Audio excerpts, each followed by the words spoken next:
What's up, everyone? Welcome to GameFace, episode 384 on Sifted Games at sifted.net. I'm Shane Satterfield, your humble host for the next couple hours of awesome video game discussion.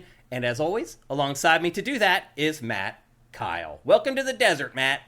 It's a little barren wasteland with no video games. It's war. It's crazy. War never changes.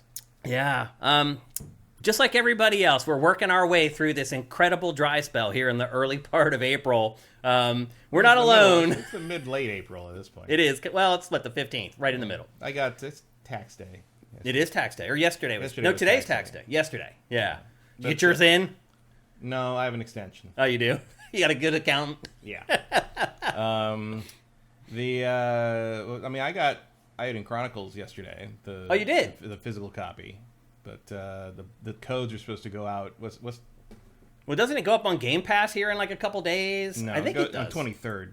Oh, the 23rd it on comes Game out on Pass. the 23rd, but the codes for the backers get sent out on the 18th. Okay, gotcha. Unless you're on the Switch. And then what's up? Switch physical version. Well, I think the digital backers get them that day for the Switch, but the physical version of the Switch version was pushed to like June or something because of manufacturing delays. I think because of the Chinese New Year. So people who backed only the physical version of the Switch are going to get a digital code on launch day. Okay. And for some reason and then they're going to get their physical copy like 2 months later. For some reason, a lot of people are very irritated about this because I guess the digital only backers are getting them like 2 days sooner or something. I'm like, I don't even know if that code's going to work until the 20th anyway, because that's the early access period. So who knows? No one's ever happy. I mean, I can kind of understand if you've been backed something years ago and it's finally here, and then they don't distribute it to everybody on the same day. But they're doing it. It's not a big deal, though. They're doing the best they can. Yeah. I mean, the Switch manufacturing problem was not their fault. It was just scheduling at the factory. With crowdfunding stuff at this point, I feel like if it comes out at all, you should probably be happy. I mean, crowdfunding is generally pretty reliable for like major stuff like this. It feels like a lot of the cautionary tales have kind of subsided. No, I mean, for major companies or like reputable people, they're generally not. I mean, the Star Citizens are long. Yeah, that con can only work so many times. And then you've got like small people. You have like one guy developing. Like there's that Starship Simulator or something just went up on. I'm a little skeptical of that, but like they actually got a working thing in place at least. Yeah, these are the Suikoden people. They know how to make a game. Yep. But if it's like one guy who's like being like, I'm gonna make the greatest circus simulator ever coded, you're like, yeah, I don't know if I will just wait until that's up on Steam. Thank you. Yeah. Because that's the thing about like the FOMO isn't as good with video games because it's like. Video games come out like you have to play the same thing everyone else got to play no matter what. It's not like a board game where it's like you get the special miniatures and the gold foil cars and like they do all that stuff. Video games are like, oh, you get stickers and like, they probably should give away like cosmetics to backers. Like sometimes they do, but it's like that's extra work. You know? And it's useless. Like how many times do you look at the cosmetic thing you got for a pre-order or whatever? I don't even use the code or whatever. Like I buy physical games. There's always like a little piece of paper inside that has a code for. I don't even input it. Like I'm just like I don't need it. Well, it's just like it's always some like weird little thing that's useless 10 minutes into the game, and it's like okay, whatever. But yeah, I was even the Kickstarter for the what was it, Pistol Shrimp games, for the unofficial Star Control sequel. Because they did Urquan Masters, which is a lot of fans consider the real Star Control 3. So this is a sequel to Urquan Masters called no, I can't remember. It begins with an F. Free Space or something like that. Free Stars or something like that. It's already got its goal in like 10 minutes. It's wow. But it's basically Star Control. It's Star Control with modern tech, right? But all the basically you can get the game for like $50. You just got $50. You get a digital code or a physical copy for like 60 and shipping or something. But then like there's levels that go up past like into the hundreds, and those are all like you can get a star map, physical star map. You can get a lore book. You can pins and stickers. It's all just extra crap. Yeah. And then like you get high enough, you get to help design alien ships and have your name in the game and all these things like that. But like those are the extras for a video game thing, and there's only a certain limited number of people that are interested in something like that. Because it's like if you don't back this game when it comes out and because I guess they said it's been in development since 2021, so it's probably like next year, the year after. it'd come out, you're going to get the same thing as someone who backed. I backed it, but you're going to get the same thing as someone who backed it got. Yeah. You know, the copy of Eiyuden Chronicles that arrived in the mail is exactly the same physical disc. Yeah, people are going to buy PS5 game that you'd buy at a store. Like, there's no difference to it. Yeah, doesn't say Kickstarter edition on it or anything. Yeah, it's just the same. There's really no reason to back video game Kickstarters unless you really did think they need your help. And most of the ones that I've done were fine without me. Yeah. Shenmue 3 was fine without me. Star Citizen was fine without me. Eiyuden Chronicles was fine. I mean, I'm glad I did it because I got to play that early. Yeah, that's right. Yep. And we got to preview it here on Game. And look, it's Suikoden. I'll throw in for Suikoden 4 years early. That's fun. I want that. There's no substitute for that. Yeah. Right? It's just you got to know whether you're looking at a reputable place or not reputable place, and if it's like a place that's has a proven track record and resumes you recognize and stuff like that, that's one thing. But if you're looking at some company whose name you never heard of and you look it up and it's like some guy and his children running out of a garage, you might want to wait and see. Well, Skybound yesterday announced a crowdfunding for a AAA Invincible game. Yeah, I saw that. I mean, Skybound... $1.5 million, I think, is the total they're asking for. Yeah, I mean, that Skybound doesn't really have the capital to do that, so that makes some sense. It's more to get it off the ground, I think, get interest from and then get other investors outside. involved. Yeah. But it's a lot easier to get investors interested when you've already got something to show them. Yep, absolutely. So yeah, it makes sense. I mean, there's other like Simon is a board game company that basically has now started using a crowdfunding platform called GameFound as a pre-order station. Oh. Like they literally say, "We're making this game, pre-order it here." And some people think that's a way not of okay. Camouflaging the. Some people think that's not okay. I think it's more or less fine because it's it actually puts another entity kind of there for like sort of reliability and accountability outside of just pre-ordering it on their own site, right? And it gives you a little more transparency, and it means the thing's done sooner. Yeah, because they're already working on it. It's already their stuff generally you order it basically on a crowdfunding thing, but you get it a year later. Yeah, like clockwork. They are a very big company, so I don't really mind that. Yeah, I don't either. Like if you're willing to, I was going to spend the money anyway, and you lock it in. It's just a pre-order. Yeah, makes sense. For actually limited, it's different because I used to hate pre-orders on video games because I was like, well, just give me the game. I'm not giving you my money because I was giving money to GameStop or Electronics Boutique, not Nintendo or whatever. And so I didn't like that. I'm like, you're making money on my money that I gave you months in advance, so you shouldn't get to do that. Yeah.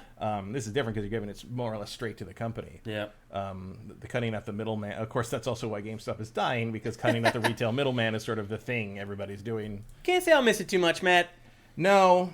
Bye bye. It was not. I had some good times at GameStop back in the day, but it's outlived its usefulness. I don't think I did really. I have good times at other game stores that were not launch events. I had good times. I guess so. I don't know. Those days are long gone now, though. No, I haven't been to. The last time I went to a GameStop was like right before Christmas. Not last year, but the year before. I go every Christmas to buy stuff for the nieces and nephews. Well, I had to go get a copy of Midnight Suns for someone because I knew they'd like it. Yeah, you've told this story before. And it was like going into a war zone. Like it is. It's crazy. Yep. Well, there used to be like 20 GameStops in this city, and now there's like 2. I know. Yeah, there used to be 10 on the west side alone, and now there's 3 on the west side. I remember going up to the one in West Hollywood, the Santa Monica La Brea one. Mm-hmm. Like where most of the launch events, where that's like Arkham City and all the big. You pass 3 other GameStops on the way there. Not anymore. No, different. Hey everybody, welcome to GameFace. Hope you guys are doing good. Hope you're having a good week. One thing I realized is I never talk about any of the nuts and bolts of Sifted when we open the show, and that's when most people are watching. So I should probably change that. So I'm going to do that starting with this episode. If you're watching the show and you like what we're doing, and you like the fact that the two of us have almost 50 years of experience covering video games professionally, head on over to patreon.com/sifted. That's SIFTD. For $4 a month, you get all our content early. Factor a week early. GameFace at least 3 days early. All our other content 4 days early typically. That's where you guys can go to really make a difference for us. It's a little easier when we have the money rolling in from Patreon to be able to account for certain things and be able to work on stuff knowing that we have that revenue coming in. But of course, there's other ways you can help us too. You can just review the show right now. If you're listening to this show on a podcast service, go review it. It makes a difference. Give us 5 stars, even if it's just one word. Awesome! 5 stars. Totally cool. We'd love it. You can also help us with Twitch Prime. To do that, if you're watching on YouTube, that's down below. But overall, I would just hope that some of you guys would start thinking about moving over to our Patreon to help us on a permanent basis. That would be awesome. Let's check in with you guys and see what y'all are up to before we get into our housekeeping. Manny on the Moon, thank you for Twitch Prime. That is awesome. Again, that is a way that you can help us completely for free if you're an Amazon Prime subscriber with Twitch Prime. Shora F, thank you for Twitch Prime. Shora F, I hope you've had some luck trying to find a new gig. He's one of the developers that joins us almost every week on the stream. What else we got here? A Silk Snake. Why don't you finish Rebirth or other games and talk about that if it's a dry spell? Because those are spoilers, dude. We're not going to just sit here and just spoil the ends of games because there aren't any other big games coming out. That would be the worst thing that we could ever do. Nightwing, what's everyone's opinion on Fallout? We're going to talk about it in today's show. We're going to talk about the Fallout TV show. Retro Modern Gamer. Shane's hat from the side looks like it says something naughty. You would not believe how many times I get looks from people wearing this hat who only see the one side of it. And they'll wait for me to turn, and then you see a look of relief come across their face. I like the idea that someone just be wearing that hat. Like, what? Like, just you're a big fan? Like, what? Yeah, well, I am, but... Yeah. Or but like, yeah, you can see, if you can only see half of it, it leaves a little, and then I turn. It's pretty funny. Slowly I turn. Niagara Falls. I see it out at restaurants all the time. If we just go to some casual restaurant and I'm sitting there, I'll see people across the restaurant like straining to look at my hat, and then I'll just slowly turn, and you just see their face be like, oh, thank God. It's so funny. Anyway, what else we got here in our chat before we get going into housekeeping? Mighty Pony Girl called out the opening music, the pre-stream music. Yes, it was Bowery Electric. I never guessed anybody in our stream would know who that was, because not only are they a really obscure downbeat group from the UK, they haven't made any new music in like 15 years. So... Mighty Pony Girl. First time chat, by the way. What a way to enter our chat, by knowing Bowery Electric. Hoover Phonic, Mighty Pony Girl. I think you thought that's what it was at first. Welcome, by the way, to GameFace. We're here every Tuesday at 1 p.m. Pacific, 4 p.m. Eastern. Join us next week as well. P-Tor91, thank you for Twitch Prime. We got any more? Lizard King, thank you for subscribing at Tier 1. And I think that's all we've got. Again, we're in the middle of the month by now. Most of you guys have already subscribed with Twitch Prime. Listeved, thank you for gifting some subs. Listeved, the awesome Listeved, although it's really Listeve D, is one of our sponsors. He runs LS Cream, and we appreciate him very much, and he's almost always here on our stream. Hope you're doing good. What else we got here? I think that's it. Like a hat you'd see in a Tarantino film. You mean Tarantino film? Or Tarantino? Yeah. Tarantino, yeah. Barry Lomax, Stussy is awesome. Yes, it is. I have way too much Stussy clothing. I think he means if the hat said what people think it does. Oh. I'm surprised Stussy hasn't done that yet, actually. Buck would have that from Kill Bill. Right. Yep. Anyway, good checking in with you guys. Sounds like you guys are all doing good. It sounds like what most people are doing is just going through their backlogs right now. I think I know who Mighty Pony Girl is. Oh, you do? Yeah. There might have been an influx of some people I was talking to about the show this week about a news-related thing. Oh, well. We might have some new folks from there. Okay. Well, Mighty Pony Girl, you have great taste in music. So that's all I'm going to say right off of the top. Yeah, MPG. Oh, okay.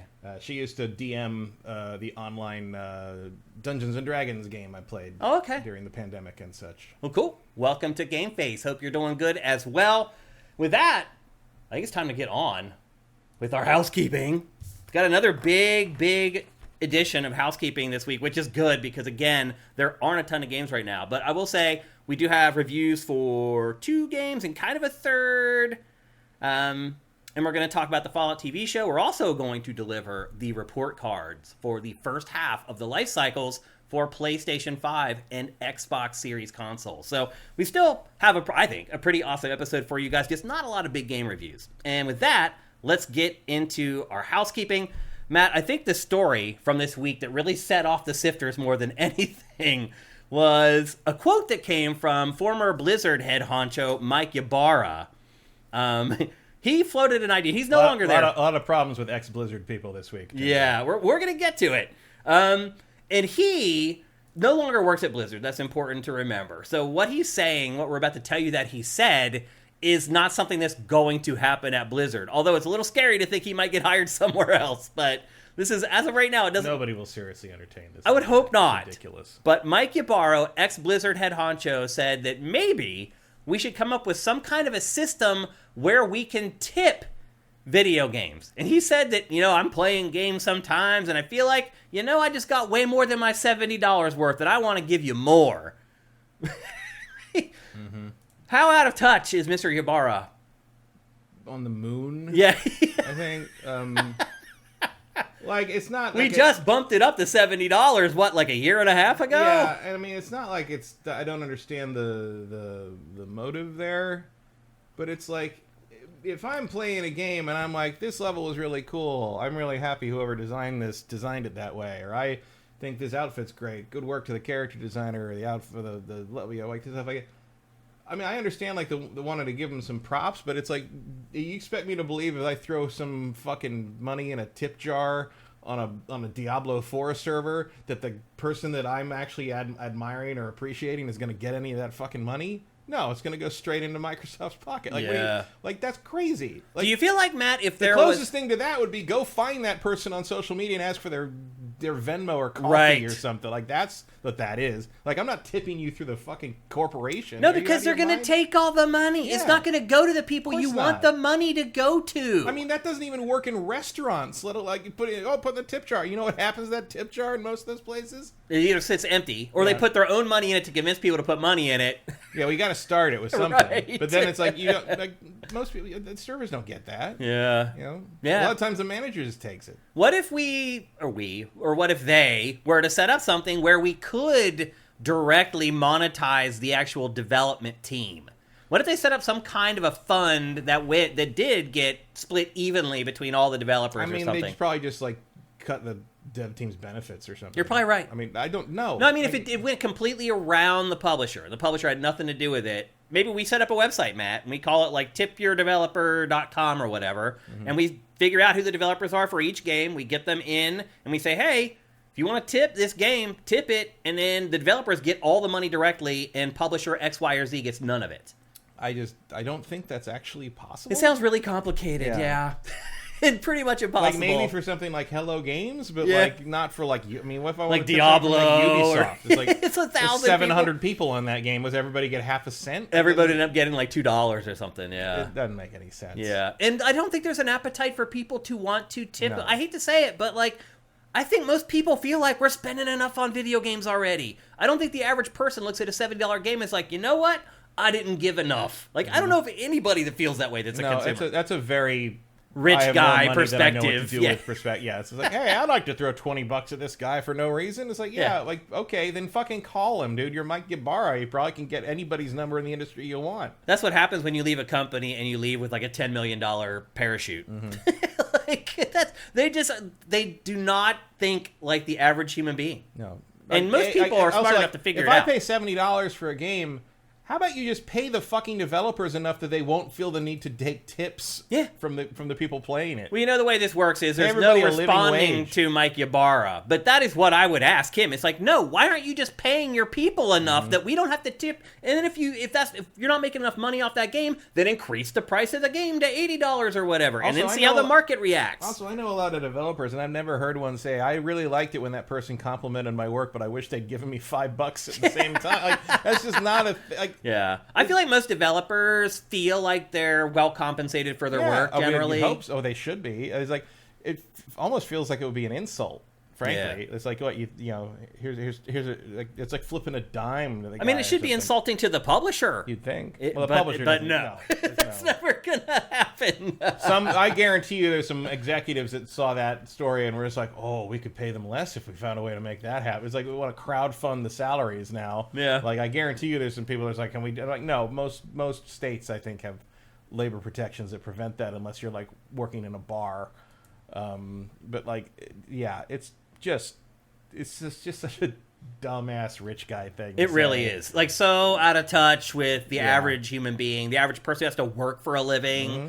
It's like, who already paid $70 for this game, and it's like, yeah, you know, I'll make it $100 for that. It's like, okay. Yeah. Like, what? Why? Like, why would you do? I mean, we're having enough trouble like with that with like Ubisoft trying to charge for like Ultimate Editions of things and stuff. Right. They're already doing that. We're gonna get to an Ultimate Edition here in a little bit. That's got some people all rankled. Yeah, which I admit is confusing. To Yeah. me because it feels like a bunch of people just showed up from 2005 and We're like, don't "What happened?" understand what has been going on for 15 years. Like, It's possible. What do you think the chances are of something like this ever happening? 0. Yeah. I mean, I guess it's possible that some weirdo, like, libertarian Ayn Rand fan indie studio owner might do something like this at some point and hope that means he doesn't have to pay anybody's health insurance. Right. But, like, on, like, a mass scale, Because no. you know that's what would happen. If we started tipping them, they would like say, "Oh, well, we don't have to pay for your health insurance anymore then." Yeah. Now you have that money. They would find a way to make this good thing that happened even out. Yep. Or make it horrible. Yeah. Because I'd rather have healthcare than a bunch of gamers Yeah. tipping me money. I'll just be honest. Yeah, reliability is better than that. Yes. No, so outside of something like that, like, and I don't give that a non-zero chance. Like, there's tons of little studio owners who would love to try something like that because a shocking number of them do seem to believe they are John Galt, but thankfully they don't talk as long as he does. But like, yeah, it's real dumb. Silkshake says, "I consider buying a battle pass in Fortnite or Overwatch a tip." Yeah, I mean, I guess you can look at it that way. I think that's the closest thing you can look at, especially. I mean, yeah. Yeah, Vincent says, indies already do this. If a $20 game has a $3 DLC that gives your character a hat, that's clearly a quote-unquote support this game more outlet. Yeah, it's a way to help out. But you're giving money to the corporation in that case. You're not going directly to the developers. Unless it's a direct, like, you know, like Dave the Diver, yeah, you're giving money to Nexon. But, like, something else like... AJ says, I tip the server cash directly. That corporation still gets that money, AJ. They have to put all that cash in a they put box it in a box or a fund, yeah, and then they get. And they split it at the end of the night. Mean, in some cases, and in the best case scenario, they're dividing that up also among the kitchen staff. Yeah, because the back. Yeah, because they're busting their ass. Back of house. Yeah. Yep. So like, in a good situation, that's fine. But yeah, I mean, also cash is always better to tip with. That's true. Yep. I mean, one way or the other, the less you can let anyone track how much was tipped in any kind of digital way, the better, usually. Faradol makes a good point. Only the times I've ever thought I should give this game more money is when it was free to play and doesn't lock content behind payments. Yeah. There have been times where I played free to play games and I was like, you know what, I probably haven't given enough to this game for the... Like, I did that with League of Legends at one point. I had played it for like 4 years and never spent a penny on it. And then one day I was just like, you know what, like... Riot has earned some money from me, and I just gave him like $30. I did that with like Marvel Heroes. Yeah, that by the ex Diablo people. Actually, I thought I was pretty happy to give them money for stuff. Yeah, they just added stuff all the time. Honestly, I would do the same with like with No Man's Sky, but they don't put anything up for money. Like, you can't buy anything. I mean, I guess you just buy another copy of it. Yeah, but, like, or buy a shirt or something. That's one thing I will do too. Is like I'm trying to support people. I'll just go buy some merch. That's usually a good way to do it. If you're not concerned about you already have their products or whatever, and there's no way to just tip them, go buy some merch. That's usually a good way to support. Yeah, I mean, it's like I guess there in the world of Patreon, there is sort of an impulse to like, why isn't everything like this? Where it's like I see a YouTuber that I really like their stuff, I find them and I watch some videos. I'm like, oh, this guy's really good. I'm gonna go subscribe for $5 a month. Yeah, like that feels pretty good, I guess. So like I guess maybe some of what he's saying there is like an extension of that feeling. But that still feels like a weird rich guy thing where it's like he probably like where I was like, I subscribe to 45 Patreons and now I'm like, oh, I should do this for everything. It's like, well, not everything needs to extend out to, use cases don't need to be universal. It's fine. It is an interesting algorithm socially to think of, like, what does it take to put you over the top to pay? Because you're right, it's the same thing with us. It's like, there are people on YouTube who have watched thousands of hours of GameFace, literally thousands of hours, and still won't pledge. It's like, what does it take? I guess everyone's different, it's how you're raised and all that stuff comes into it, and so it's an interesting dynamic. Yeah, I mean, it depends. Like, there's that. I do that with YouTube stuff, but then like if an ad comes up on YouTube, I get furious at it. It's like I don't want to watch 15 seconds of a dumb ad, but I'll give you $15 a month to not watch it. But I don't want to give that money to YouTube Premium. I want to give it to the actual person. Yeah. Although from what I understand, YouTube actually is shockingly one of the most generous revenue sharers. Oh, really? That like if you subscribe through YouTube Premium, it will actually distribute your subscription fees mostly to the people you watch the most. Okay. So I'll say this, at the end of the month, it's really hard to tell the monetization stuff with YouTube. Like, yeah, they give you this crazy report, you look at it, you're like, okay, I'm just going to trust you on that. I mean, we're talking about, like, people that get millions. Yeah, of course. It's like, you know, it's a lot easier to understand. Like, if you're Mr. Beast, I don't think there's a lot of questions. No, they can clearly see where the subscription revenue's coming in. For us, it's like a couple dollars or whatever, so it's hard to track it. Yeah.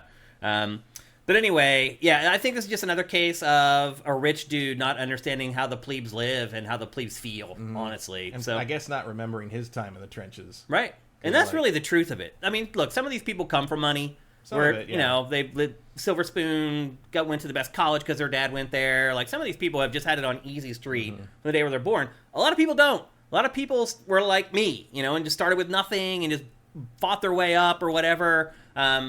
Those people are the ones that it's really hard for me to understand how they can just forget, like, where they came from. I don't know what the story is with Mike Ibarra. I don't know what his story is. I mean, it's not like I came from, you know, nothing, but I did work retail for 13 years. You worked most of your life, even though you didn't really need to. And you know, and that shines on your parents. Like, your parents instilled work ethic in you. It was in you that I should work. I should do something productive with my life instead I also of just get bored easy. Yeah. But there's that too. Yep. You know, I was able to finagle it so after 13 years of retail, I got to do something for 13 years that I really wanted to do, which was TV about video games. But like, I will never forget the 13 years, you know, working behind counters. Like, dude, I worked in an automobile carpet factory. It was 115 degrees, and they were boiling carpet in there. So there's steam coming up out of these kettles that are the size of like train rail cars. Like, I worked in there for a year, and I was like, that's it. I'm going back to school. I was on the dean's list every semester after that. It taught me a valuable lesson. I'll never forget where I came from. I never did work food service because that seemed too disgusting. Me either. I knew. I could never be a waiter. I would just tell someone to F off and I'd lose my job in like 2 days. So I don't know how people do it. I keep respect for those people because Me too. I know I would not have lasted a week. That's why I tip well, and I hear you. Okay, let's move on to the next story in our housekeeping, and this is the one that I hinted at a couple minutes ago. So this week we got the information on the different versions of Star Wars Outlaws that are coming out. There's like 3 different versions. There's a base version, and they get more expensive. The one thing I would say, Matt, is like it feels like the day of spending $140, $200 on a special edition of a game and getting like a really awesome statue or some other physical stuff is like gone. I mean, I honestly don't pay attention to that anymore. So these special editions have nothing physical at all. Yeah. They're all just digital in-game stuff. But one of the important things that is being held behind that gate is the Jabba the Hutt mission. That was Jabba the Hutt mission. This is the dumbest controversy I've heard in years. So today, Ubisoft came out and clarified. They're like, look, that one mission is going to be locked behind it, but Jabba is one of the main factions in the game, and so you're going to be doing tons of other missions for him. Also, they've done this forever. Yeah, like there's always like some bonus mission or pre-order mission or so. It's going to be some fast little fetch thing that you don't even notice happened, and it'll be added in. It's just, you get it with a season pass. I think what set people off is that this new trailer we're seeing right here, other than the Carbonite shot, the shot with Jabba is a shot that everybody was like, oh. Right, but he's in the game. Right, but then like the next day it comes out that like his mission, I understand why people overreacted and freaked out, but you're right. Now that we know the details, it's not that big of a deal. The bigger deal to me is they're charging $140 for a special edition of this game that is like nothing valuable in the edition at all. $140? Yeah, like $139.99. There's 2 versions. There's one that's $129 and one that's $139. I think it's regular $99 and $120. Oh, really? Yeah. I thought there were 2 that were just $10 apart. I don't think so. I didn't put it in my notes. There's the version. There's the regular one, and then there's the $100 one that has the season pass with it, and there's like a $120 one that has like a couple of bonus pack, like because I think they're doing the thing they did with Assassin's Creed where they add like, they have like the cosmetic packs of outfits and stuff. I think that's even one of the pre-order bonuses. I think like the extra expensive one comes with like 2 of those and like a bonus thing. Yeah. But it's all very standard pricing for all this stuff. You should also mention, too, that, by the way... Also, you'll be able to buy, I'm sure, because this is how they did it with the Far Cry games and with the Assassin's Creed games, those cosmetic things that come with, like, super expensive, you'll be able to buy those separately if you want. Yeah. With the Ubi Bucks or whatever it is. Well, the other thing we should remember is that this isn't technically locked behind the more expensive versions. No. It is a part of the battle pass, so you can. It's just a bundle, which is, I mean, it's a little insane to have a battle pass in a game like this. It's not a battle pass; it's a season pass. Season pass or whatever. And I've had season pass. You know what the first? I looked this up because everyone was saying like season passes in a single player game. Like, yeah, they've had that. They happen. A season pass is a bundle of DLC. A battle pass is a grind multiplayer thing. That's the Fortnite thing. You know what the first season pass was? I looked this up. You mean ever in games? Ever in game, like season pass of bundled DLC. Let me guess. Aren't out yet, but you can buy it now. Rainbow Six Siege. No, much earlier. Way earlier than that. Yeah. You're not gonna guess it. Okay. What is it? L.A. Noire. Oh. 2011. Interesting. I don't remember that. L.A. Noire had a season pass for all the upcoming cases that you could just buy. Basically, like, you know, you basically paid up front and you got them all as they came out, and they called it a season. That's not the first time a game did that model, but it's the first time it was called a season pass. They used the name. Interesting. Who would ever guess that was the game? Who would ever guess that Rockstar was that forefront of monetizing things excessively? I definitely would have guessed that. But it's, you know, it's the same thing that Ubisoft and several other companies have been doing for 15 years now. It's like it's a season pass. It's the DLC expansions that are going to come out in the future. I think you get like $5 cheaper if you buy the season pass versus each one individually. But there is kind of a battle pass in this because you unlock stuff as you play, and the Jabba the Hutt mission is unlocked, and just through play. But you don't get it immediately. You have to play through the game to unlock it, but eventually you can unlock it for free, is what I was getting at. That's not what people are screaming about, though. No, people are screaming because they don't realize... They think that it's not in the game if you don't have the season pass. Right, yeah. But you can unlock it through play, ultimately. Who knows how long it takes you to do that? We don't know that yet, but it technically could be free. Somewhere in there. Yeah. I don't know what the point of unlocking it early would be. Yeah. Until it makes sense, you know, within the context of the plot. I think Vincent's right. The job is in the game, but the mission isn't. Unless you have the mission's not in it. Yeah, the mission. Yeah, it's the one mission. Yep. Yeah, but it's not in it unless you buy the season pass. Otherwise, you'll be doing other missions for Jabba, just not. But it is there, even if you don't pay the extra for the extra versions. That is not how they've done it in the past. Yeah, well, that's how they're doing it in this game in particular. That's weird. It is weird. That's why people are freaking out. And so today, Ubisoft tried to clarify, and their statement didn't satiate a lot of journalists. I know that. A lot of journalists who reported on Ubisoft's statement today were like, "That's not good enough." Why? Yeah, because I think the mission is DLC. It's not in the game unless you buy that season pass. No, it is supposed to be in the game. Even if you don't spend the extra money, you're supposed to be able to play that mission without paying extra money. Still. Well, then what's the point of the DLC? Well, you can get it right away instead of having to wait to earn it, basically. That's not a reason to spend money, though. I mean, like they've done things like that in the past, but the missions are not available unless you have the DLC. Yeah. Well, in this case, they said their initial messaging was that the chat's saying that missions lock DLC. So wait, you can't play it? You can't earn it? You don't get that mission unless you buy the season pass. That's what I'm understanding. You've got to pay for it. Really? That's how those missions have always worked in the past. I understand that, but I thought that's why people were freaking out, was because they're doing things differently. No, they're freaking out because they thought it was the only time you ever got to interact with Jabba. Oh, wow. And so it was locked behind a paywall. Okay. I didn't realize that. No, this freaking out was that the only time you get to talk to Jabba is be in Jabba's palace is if you buy this DLC. They didn't realize he was a part of the faction. No, that was the clarification they put out today, was that Jabba's a normal faction. You'll be dealing with Jabba no matter what. You just won't have this mission. That one specific mission. Pass. So you'll never get to play that mission unless you pay. Unless you buy the season pass. Yes. Wow. That's very standard with Assassin's Creed and Far Cry. I mean, I'm hoping that the mission is something inconsequential and stupid. Because if it's a big mission, it's not a big mission. It'll be if it's anything like the other things they've done, like the Alibaba and the 40 Thieves thing and Mirage and stuff like that. It's just going to be a little thing where you go in a little side place and get a nice little item, and that's the end of it. And like I think the premise seems to be that like the droid, your droid friend whose name, the number I can't remember, the commando droid guy with a trench coat on. Yeah. He owes Jabba for something, and you have to go do something to pay that off.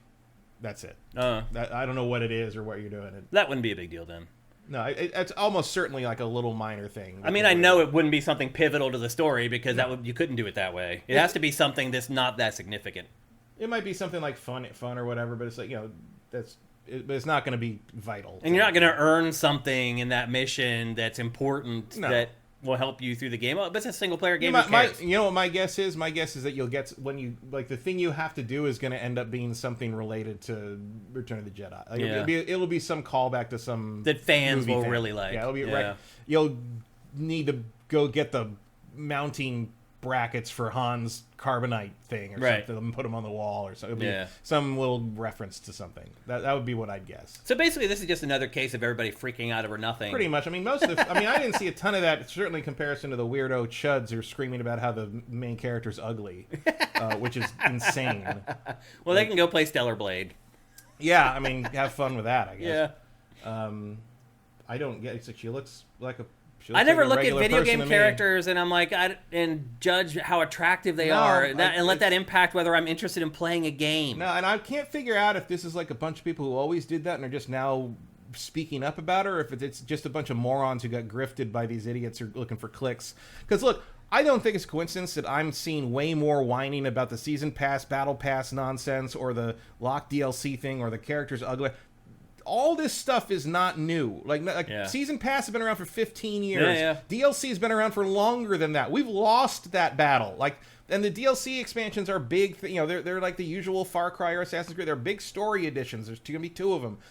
Avatar has the same thing. Mm-hmm. This is not new. It's like, but all of a sudden everyone's whining about this game. It's Star Wars. Because it's Star Wars, and that's where the right-wing dipshit grifter people on YouTube are trying to whip. They want some clicks. They want some media. Whip everyone into a frenzy. Yeah, and then it filters down to shit like this, and we have to talk about it on a show that's usually more respectable than that. So it's fucking stupid. Yeah. And like I said before, Star Wars doesn't need these people. That's why they're so mad, because they know that they don't need it. Star Wars is successful without any of these idiots. Yeah. Who cares? They're just trying to rain on everyone's parade. It's a shame. I'm going to buy the $120 version just to piss them off. I don't care anymore. Well, you can certainly afford to make that statement, that's for sure. I mean, look, I don't really... The $120 version isn't very interesting to me because it's cosmetics. The $100 version, because I know I'm going to buy the season pass one way or the other. So I might do that. But, I don't usually go for the big... if you had the $120 version had the season pass as part of it, I might go for that. Yeah. But the fact that the only bonus for that is just, some cosmetics I know I'm not going to need... or want. That's not as interesting. Especially because I know I can buy them on the game store, like the Assassin's Creed and Far Cry games... later anyway. It doesn't save you any money. It doesn't get you anything you wouldn't be able to get otherwise. Yeah. The only advantage in any of it is buying the season pass day one to get the Jabba mission. Right. And spoilers, I don't actually care about Jabba the Hutt that much. Really? So I've never been a big fan of the underworld smuggler creature bounty stuff hunter in Star Wars. I don't really. I never liked it either, honestly. That's the least interesting part of Star Wars. I agree. Yeah, I'm right there with you. I feel the same way. Outlaws is about the least interesting major pitch for a Star Wars game you can make, but I'm going to play it because it's Star Wars. Yeah, I mean, it looks really good. Yeah. I like Ubisoft open world games. It's all in my wheelhouse. Yeah. It's just I wish he had a lightsaber. I'm a Jedi nerd. I'm sorry. What are you I hear you. I think most people feel the same way. So there you go. That's another much to do about nothing that happens in the gaming industry at least once a month, it feels like. False outrage. And you're right, a lot of it is driven by YouTubers and influencers and things like that, looking for things to get people angry about because they need their views for that week so that they can hit their ad revenue, blah, blah, blah. It's all an evil game, really. So anyway, don't freak out about Star Wars Outlaws. What's happening there is not as bad as people led you to believe. Mm-hmm. Next up. And if you really think it's that expensive, just wait 4 months and get it for half price. Yeah. Next up, so we've all accepted at this point, even yours truly, that E3 no longer exists and it's never coming back. And everybody was just like, okay, well, now Gamescom is the new E3. And I think we all just kind of accepted that because Gamescom's a good show. And one thing I would say about Gamescom in the past is that it hasn't shown a lot of exclusive stuff because it was so close to E3. And so now I have hopes that Gamescom might turn into something at least a little bit different where they start showing some of their bigger reveals and things like that. Well, we just got news yesterday that one of the big three has now decided to ditch Gamescom. Nintendo is not attending Gamescom in 2024. Nintendo continuing to be the France of the game industry. Where the rest of Europe is like, we're going to do this. And France is like, well, we're not going to. Yeah. We're going to have a sandwich. Yeah. And some of the stuff France has been doing lately is good. Oh, yeah. It's not always a bad thing. Yeah. And in fact, that comparison still holds to Nintendo here to me. Yeah. Actually, you're right. Because Nintendo and I think the others are slowly realizing they don't need these big shows. So I guess that's my question here, Matt, is this the first step towards what just happened with E3? Because what happened with PlayStation was the first of the big three to not show up. I think it's the first step in that regard in terms of like major publisher participation. But I don't think it's going to be like the end of Gamescom because Gamescom has always been a public focus. It's a consumer focused show event. Yeah. So like even if the big three pulled out of this, you'd still have reasons to go. Yeah. It's not like E3 where it's a corporate event, and if you don't have the corporate, there's no corporate, there's no event, no show. Yeah. Whereas Gamescom is not that. Yeah. It's like all the companies could pull out of PAX, but people would still go to PAX because the point is to be there and play games and hang out with people. But if you think about E3, like PlayStation leaving, I don't have empirical evidence to support this. It's just anecdotal from being in the industry for a while. It did feel like once PlayStation left, it gave the green light for the other guys to leave, even the third-party guys to leave. Well, I mean, a couple of third-party people had already left. Well, we had lost EA already. Left, and Ubi was thinking about it. But they're still there. Konami was barely there, but that was sort of Ubi was there till the end. But EA left. Bethesda had already said that it wasn't going to do E3 again, even though I think it was there till the end. Yeah, it was mostly there, but I mean, there were places that had closed booths. Activision had stopped going already. Well, Activision didn't even barely have a presence for the last their years. E3 presence was weird. It was a big booth you couldn't even get into. I could get into it, but you just go in there, you're like, why are we all trapped in this room where it's hot? Yeah. And you have all this space out in your booth that nobody uses. I remember the year they did, it was Fall Cybertron. And it was just like a big monolithic booth, and you kind of walked in these tiny little rooms, like a big black monolith. You just walked in and had a little meeting in this tiny little room, and then you left, and you're just like, so the booth was basically just a bunch of little cubicles with a anvil gigantic building around it. It was very weird. It was very weird. I hear you. Like there was nothing to look at or be engaged with unless you were there for an appointment. Yeah. But it seems antithetical to having a booth on the floor. Yeah. It does feel like when one of the platform holders leaves, though, I think the third-party guys are like, wait a minute, like, we're making games for PlayStation, most of our games for PlayStation, and PlayStation isn't going? Maybe we need to reconsider whether we should go or not. Yeah. I feel like there was at least a little bit of that. So it does make me a little nervous about Gamescom, that maybe over time it could end up becoming like a PAX where you have a couple of the big boys, but mostly indies. I think it might, but also because it's the only thing of its kind in Europe, really, I think it's got an advantage there too. Yeah. I mean, the European devs are always going to go there just to like show their wares, more or less, even if the big publishers don't. Yeah. And that's probably enough. Yeah. I think part of it is also that, like, I think for Nintendo, this may extend it eventually to Sony and Microsoft. I don't know. I'm sure for Nintendo, it's like, well, we're not designing these demos and these presentational things for E3. That's what they used to bring to Gamescom. Yeah. So why would they? I'm sure that was barely worth the money they'd have to and time they spent to do those two shows. Now there's only one show. We're just not going to do that anymore. Like, we'd rather have our developers working on the game. This is also, by the way, the final nail in the coffin for Switch 2 coming out this year. Oh, now for it sure. is For sure. ironclad, 1,000%. Switch 2 is not coming out in 2024. It would be at Gamescom if it had hardware coming out in a month or two. Most likely. So but I would argue that we will probably never see the Switch 2 at a physical event before it comes out. I think you're right. There isn't one. They maybe at GDC. GDC would be, I think, maybe a week before.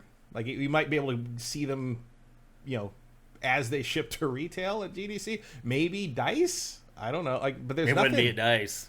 I mean, maybe you could have like a bunch of kiosks people could touch at the Game Awards. But That's it. I don't even think they'd bother with that. I don't either. Nintendo would not do that for some event that's not controlling. Yeah. You're right. We may never see the Switch 2 or whatever it ends up being called in person before it is released. No, well, I mean, I wouldn't either. Anyway, but like, I mean, there'll be press hands-on and stuff, but like there won't be an event, I wouldn't think, outside of an event that Nintendo holds themselves. Yep. So anyway, just something to keep in mind. Even now, Gamescom is starting to get affected by these publishers deciding that they don't need in-person events anymore. It's interesting and a big shift, but when the industry leader does it and doesn't pay a price for it, the other guys are going to be like, maybe we don't need to be doing that either. So Something to keep in mind, Nintendo will not be at Gamescom. Hopefully, it isn't a domino that's like the first one that falls that knocks down a bunch of other dominoes, but we'll see how it plays Nintendo doesn't out. dictate how things go in that regard. Yeah. And they've always been... It's more PlayStation. They've never been super committed to Gamescom or any show. Yeah. I mean, remember their presence has been small at Gamescom, generally. I mean, they never even went to TGS. Yeah. You know? They never have. Turf. Yeah. Well, they used to do their own They did show. Space World for a while, but then they just didn't do anything. No, they didn't do anything. Well, then they tried to do... They did a secret Wii showing that one time. Yeah. Of the well, they tried to Revolution. do that thing in Tokyo, and remember, like, somebody called in, like, a bomb threat or something? Like, what was that, like 8 months ago or something? They just arrested the guy that called in the bomb threat. This past week, they caught him finally. So, but anyway, yeah, you're right. Nintendo just doesn't seem like it's too interested in doing big events anymore. And we'll see if that trickles down to the rest of the industry. What is Meteor 316 talking about? Tell Pactor I'm not lazy or stupid. Oh, one of the lines in the latest rounds of Pactor Factor, he's trying to get people to subscribe with Twitch Prime. And he says it's so simple. Like, even my mom does do it. It is really simple.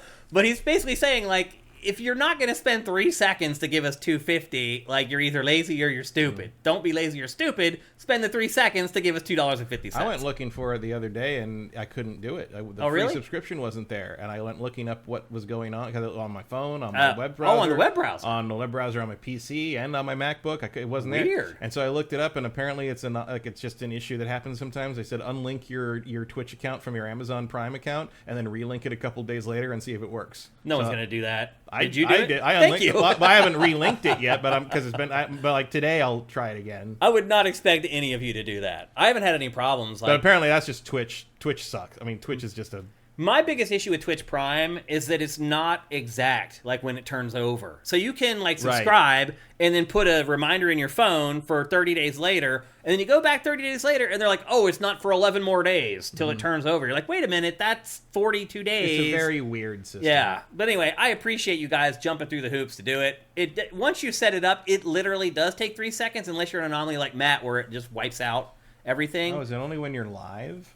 No, you can do it anytime. Seem right. The big problem, really, though, is that you cannot give us Twitch Prime on your phone. There's no way to do it on mobile unless you use the web browser on your phone and don't use the app. The app will not let you give us Twitch Prime. Well, certainly not on the not on iPhone. Yeah, because otherwise they have to pay a cut of it to Apple. Right. There you go. Anyway, just something to keep in mind. Nintendo is bailing on Gamescom. Hopefully, it doesn't have ripples throughout the rest of the industry. Next up, we got some good news, but not particularly surprising news. We finally got some information. Motive has been working on an Iron Man game, Matt. And we finally got some information on it. EA Motive. I knew this. It's an open world game. Yeah. But I don't remember why I knew that, so maybe I wasn't supposed to know it. I don't remember. It's either that, or maybe you just assumed, because it's like, they'd be stupid. I mean, the one that came out in 2008 was. So. Right, it's like, when you can fly at supersonic speed, is there any other choice besides making it open world? I mean, I guess you could make it like an Afterburner clone. I mean, you could fly to one end of the level to the other in like 2 seconds. Like, it kind of has to be open world. But anyway, what invisible walls are for. Yeah, Motive is turning into this like utility developer for EA. It feels like, because not only is Motive working on its Iron Man game, which hopefully will be awesome, it's also now working on Battlefield and like a bunch of other stuff at EA. And I'll say this. I get a feeling that almost everybody at EA is working on some form of Battlefield because they really don't know what to do next with that. I will say this. Motive hasn't been around that long, Matt, but it has already proven that it is very versatile. And it can create compelling products in a number of different genres. So I can understand why EA is basically trotting Motive out on all its projects at this point. It feels like EA is kind of turning in a little bit like Ubisoft. Where it's like, hey, we're finishing up this game. All hands on deck. Let's bring a couple hundred people over from these other teams to finish up this game. It feels like... beats actually paying people. Yeah, exactly. Let's just overwork them so that their work suffers. But how do you feel about an open world Iron Man game, Matt? Sure. I mean, that doesn't matter to me so much as like the fact that trying to make it play well. Yeah. There's Iron Man can do a lot of things, and finding a way to make those all work smoothly in a control scheme is not going to be an easy task. He was one of my least favorite characters to play as in Marvel's Avengers. His melee combat felt awkward to me. I could never figure out the good combos to use with him. Everybody's melee combat felt awkward. Yeah. But I don't remember. I didn't use him much in that, which is weird because Iron Man is one of my favorites. So I'm usually going to gravitate to to him. Like, if you're going to talk about the original 6 Avengers, like which one's powers you want, I'd probably take Iron Man's suit. Yeah. Everything else seems like a hassle. Yeah. Well, especially since like Black Widow and Hawkeye are just really good at things. Yeah, you're it's right. Like Hawkeye's too much practice. This is getting the suit and fly. Yeah. Which you would think would take us some practice. He gets it in a scene or two. Yeah. I can fly. I'm good. I think an open world Iron Man game would be awesome. By the way, what we're watching right now is Iron Man VR, which Matt also really liked. I liked it. Okay, I really would like to play it on the PSVR 2 with load times less than 3 minutes long. Or something. Yeah. Like maybe Motive could. I don't remember. EA didn't have anything to do with that one. No. Somebody update that one for PSVR 2 would be nice. It'd be smart because they spent a ton of money on it and nobody bought it or played it. It came out pretty late in PSVR 1's lifetime, and I don't think you could repackage this as a PSVR 2 game and nobody would really notice. It feels like a no-brainer to me. But also, nobody really noticed because nobody cares about PSVR 2, including Sony, apparently. So yeah. Well, now they have warehouses full of them and they can't get rid of them. So my guess is around the end of the year, there's going to be a fire sale on PlayStation VR 2. I would recommend that anybody is even considering buying it, I would just wait.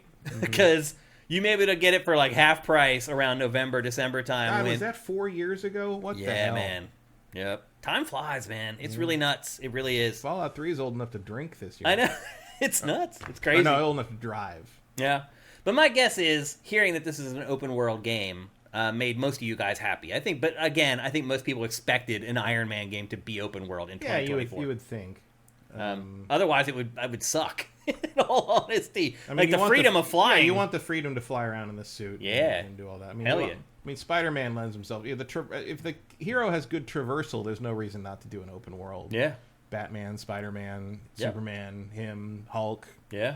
Like even Hulk. Yeah. I mean, Ultimate Destruction was really good. Yeah. Well, it was just crazy to make it work. They had to let him like run up walls and like, I know, but it was a little weird. He jumps miles. And all that, In Avengers, the way they handled him, I enjoyed playing as Hulk because he could jump like a mile. And it was just fun. It was like playing a 3D platformer where you could jump like a mile at a time. Like, I loved it. I wish they would make a real 3D platformer like that, where it's like much bigger scale and you can jump like really far. Like, there's a new idea for a game no one's done yet. There's also jumping Flash, but with more scope. Yeah, that's a good way to put it. So anyway, that's the latest on EA's Iron Man game. We probably won't be seeing that game for 2027, 2026 maybe. If ever. Yeah, if ever, right. It is EA. Don't forget who we're dealing with. Yep, exactly. And now we're back to Ubisoft. It's a big week for Ubisoft, and most of the stories have not been very flattering. This week, Ubisoft deleted a video game, the original Crew street racing game, from people's libraries without telling them. So this is on Ubisoft Connect, right? Yeah. Yeah. Well, no, it's like they're deleting it out of people's libraries because they're shutting down the online component for the game, and it needs it to play the single player. Right, but so like if I have this on, I don't remember where I have this. I think it's on PlayStation. So if I have it on PlayStation, is it gone now? Yeah, it'll be gone. You can't play it. It's like an empty vessel in your library or whatever. I mean, it does make sense because, I mean, look, once you made the decision to make it online only, even for single player, then you got to live with it. And now we're doing the living with it part. Although there is an offline mode apparently in there. Is there? People dug into it. There's an offline mode that just isn't active in the game. I mean, look, who was still playing the Crew? Like it's like okay, like it sucks that they're pulling it down, but it's like it wasn't going to be playable anyway. I have a whole shelf full of unplayable PC games because they were online games. They don't work anymore. Am I supposed to be upset? I think console players are starting to deal with this stuff. EA didn't come in and break into my house and take my copy of Earth and Beyond back, but like Sony Online Entertainment didn't like demand my copy of what was that game? Planet DC Universe Online. No, that's still going. It is. Planet Fall. You know what I'm I know what you're talking about. Yep. Planet Side or Planet Side. Planet something. Yeah. But like that doesn't work anymore. Yeah. Like, it's like I have a sealed copy of Tabula Rasa that's probably not even worth the fucking box it's stored in. I think what's happening is a lot of console players are starting to deal with stuff that PC players have dealt with for a long time. And it's new to them, and they're like, wait a minute. I think a lot of people are looking at it like, I paid $65 for that game when I bought it 15 years ago, and now it's nothing. It's worth nothing, and they're not used to that. Like I think they feel like they're being stolen from. It's like, you stole my game. Like, I had a game that I spent this money for. Now it's worth nothing. Yesterday, it was worth the money I paid for it. I could play it. But you're right. Like, that's just kind of the way. The crew is never worth $60. That's a good point. And it may not even have sold for 60, honestly. I think it did. I think it was 60. Yeah. I remember it. No, I'm just using that for an example. It's UB. Like, they were, it's always $60. They always think it's worth $60. Yeah. They probably thought that rollerblading derby game was worth $60 until someone Roller Champions. Yeah. Yeah. And I think that's just what's happening here. Like, the truth of the matter is like, a lot of these games, if you go back and look at your old catalog, this is probably going to happen to other games going forward. Like, there's a good chunk of my Steam library doesn't work anymore. Yeah. I hid Marvel Heroes 2015 because seeing it in the uninstalled section made me sad. That's funny. But I think this is something we're going to have to get used to dealing with. Like, again, think back to all... And we complained about them when they come out a lot of times. We're like, oh, always online. That's going to suck eventually. And here's the suck. Yeah. But like this is on Ubisoft. But this is also because they're they integrated the online functionality with how the single player game worked, and that's just sort of Now there wasn't a lot of future proofing thought given there. I mean, there's like some of the Need for Speeds do similar things, not to the extent, but like like Most Wanted and some of the remake of Most Wanted and Hot Pursuit had kind of online things where you could see other people driving around, and those have never when those stopped being supported, they didn't like pull the games from everybody, and you can still play those games. Those features just don't work anymore. Yeah.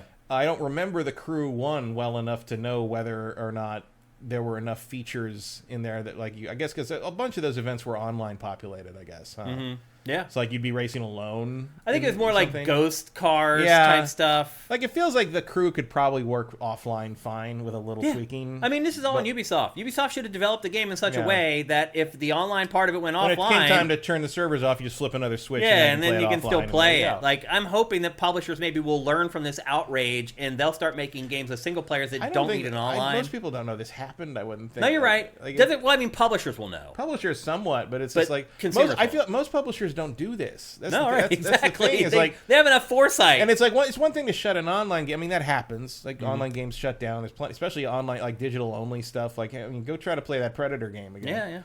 Yeah. Although I think that's relaunching soon. It is, oddly enough.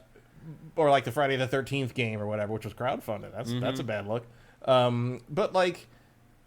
it's the pulling of it from people's account. I mean, it's funny because it's like it's not any use to you anymore. Yeah. It doesn't work. It's just the idea that it's. But it's just like the idea that they just do that is weird, right? Yeah, it is. That's not PT. That's not a demo that somebody downloaded for free. That doesn't mean anything. You paid for it. It's like you paid. It's like I have earned the right to have that thing lay as a corpse in my. If I want it to. Yeah. So I don't mean. And it's just like what harm does it do to just leave it? Like, that's what I don't get. There may be some legalese going on there. But I'm sure they're covered in the EULA no matter what, I guarantee. It's like, maybe, are they worried that people are going to get player servers up and running or something? Like, but who's that dedicated to the Crew? Well, that's the other thing in all this, is it's a mediocre racing game that's almost 2 decades old. Mm-hmm. Like, if you're really bent out of shape about it, I feel like that's just false outrage at this point. Like, who's still playing the Crew, the first Crew? My guess is like 1,000 people, maybe. I thought that came out when we were still. That was the Crew 2. Yeah. I think it's at least 10 years old. Was it 2015 or something? Not 100%. Chat, help us out. What year did the Crew come out? I know it's been over a decade. And when it came out, it was not heralded by critics. So you're talking about a mediocre street racing game that hardly anybody played at launch, but some people did stick with over time, that's now like at least a decade old. So... while I do think there's some value in the outrage, again, if it convinces other publishers to maybe re-examine how they're handling their single player. 2014, so it is 10 years old. 10 years old. Fire Native says they're taking the Crew off so they can push players to the Crew 2 and the Crew Motorfest. I don't think that's going to work. I don't think it's going to work. Also, like, good? Yeah. Because those are way better games. Well, Motorfest is way better. Motorfest is a much better game. Crew 2 is not very good, but it's better than the first one. It's better than the first. Yeah, for sure. Or just, I don't know, go play Forza. Just put it in the back of your mind that this may happen again in the not-too-distant future. You may have a game in your catalog right now that in a year's time you may not be able to play Actually, thinking of Forza, maybe there's some licensing stuff. But again, Forza 1 isn't pulled from my Xbox library. Yeah. I just can't buy it now. Yeah. But it's like, why would...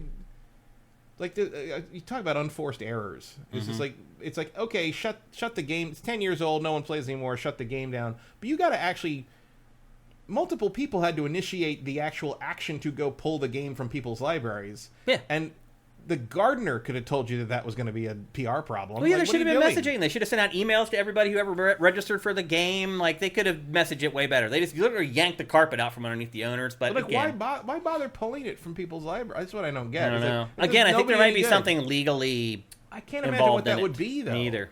Because, like, licensing for cars and stuff like that happens with Forza, but they don't pull the game from your library. Yeah. You just can't buy it anymore. Right. So unless Ubi signed the worst deal ever, which is possible, but like, which is totally possible. I just don't understand what the point of doing it was. Like it's like you're in a bad enough position as it is, just by having released almost nothing for years and being kind of infamous for bad working conditions and weird shit, and not punishing the people that were creating the bad working conditions. And now you're just like, by the way, yoink. You're just like, why? Yeah. Like, why? There's no reason for that. There's no. Yeah, you're right. I mean, Ubisoft is still in a repair my reputation mode, and it's not done it yet. And now stuff like this happens, and with Star Wars, and like, it just feels like Ubisoft. I think Star Wars will be fine, but it's like, just. But there were 2 days of outrage online before people really understood what was going on. Yeah. Some people may not. Now, to be fair, some of us understood what was going on from day one because we actually play video games and aren't stupid. Right. And understand how the DLC model has been working for 15 years or more. Yeah. So I think a lot of that was fake. Yeah. I think a lot of that was people that knew nothing about video games coming in to try to. I think they were sent basically by the Star Wars grifters. Yeah. Who don't play games and don't understand how things work now. Yep. And it's like, I'm not saying that like the DLC models and the passes and all the weird bonus edition things aren't slimy, but we lost that battle. Yeah. Like that's just how things are now in the AAA space, and you can either participate or don't participate, but like, I don't know what you think tweeting about it's going to do, because the answer is nothing. Yeah. Like, whoever thought of the horse armor thing in Oblivion is going to have to live with what he did. Yeah. For eternity. For eternity. Yep. So anyway, if you haven't checked your library, the crew may no longer be there, and it's not coming back. And honestly, nothing of value was lost. Yeah. Yep. 10 years later, I guarantee you got your money's worth out of that game as best you were going to. Yeah. And you shouldn't miss that game. Yeah, it's not very Ubi good. shouldn't be pulling things from people's libraries, but also let's get angry about a game that actually wants to be played. Yeah. Retro Modern Gamer says, is Matt's mic on and plugged in? Yes and yes. Can you not hear him? Nobody else has complained about, and we're an hour in here. Are you guys? Can you guys hear Matt okay? I mean, I can see it there. Yeah. Yeah, his levels are the same as they always are. I hear him. Matt's mic is too low. Okay, I'll bump it up a little bit. But it's the same as it's been for the last, 20 episodes, so... I don't know. I don't want to turn it up too loud, because then we get horrible audio spikes, and the audio just flatlines out, so we got to be careful. Anyway, next up, we're almost done with our housekeeping here. One thing that was a little bit surprising to me, Matt, and I think maybe it's an indictment on an entire franchise that a lot of people, I think, assume is just an easy seller. Final Fantasy VII Rebirth, the sales are tracking well below the expectations that Square Enix had for it. In fact, at this point, it's selling less than half of the first remake.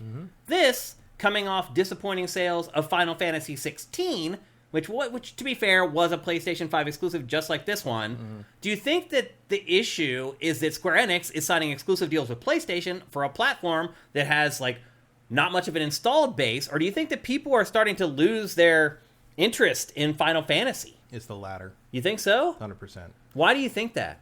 Because, as I said, I recently learned that Final Fantasy is an old person game. So the exclusivity thing doesn't make a lot of sense to me, because it's like, well, it's okay. So if it was on PC, it would have a third more sales. I think maybe. Xbox is Xbox is but nothing, nobody buys games on Xbox. Xbox is nothing. Yeah, you're right. And it can't run on the Switch. And it can't run on the PS4. Yeah. And you want them to be all cutting edge, super next gen things. So what do you want? That's what you get. It's going to be a PS5 exclusive, and it's going to sell what this is. And it's selling. Is it selling half of what the first? So far, it's sold about half of the first remake, which is not shocking to me, because everyone played the first remake. Yeah, because Final Fantasy VII Remake sucks. Yeah. And like most people thought, like about half the people who played it saw no reason to play the next one. Yeah.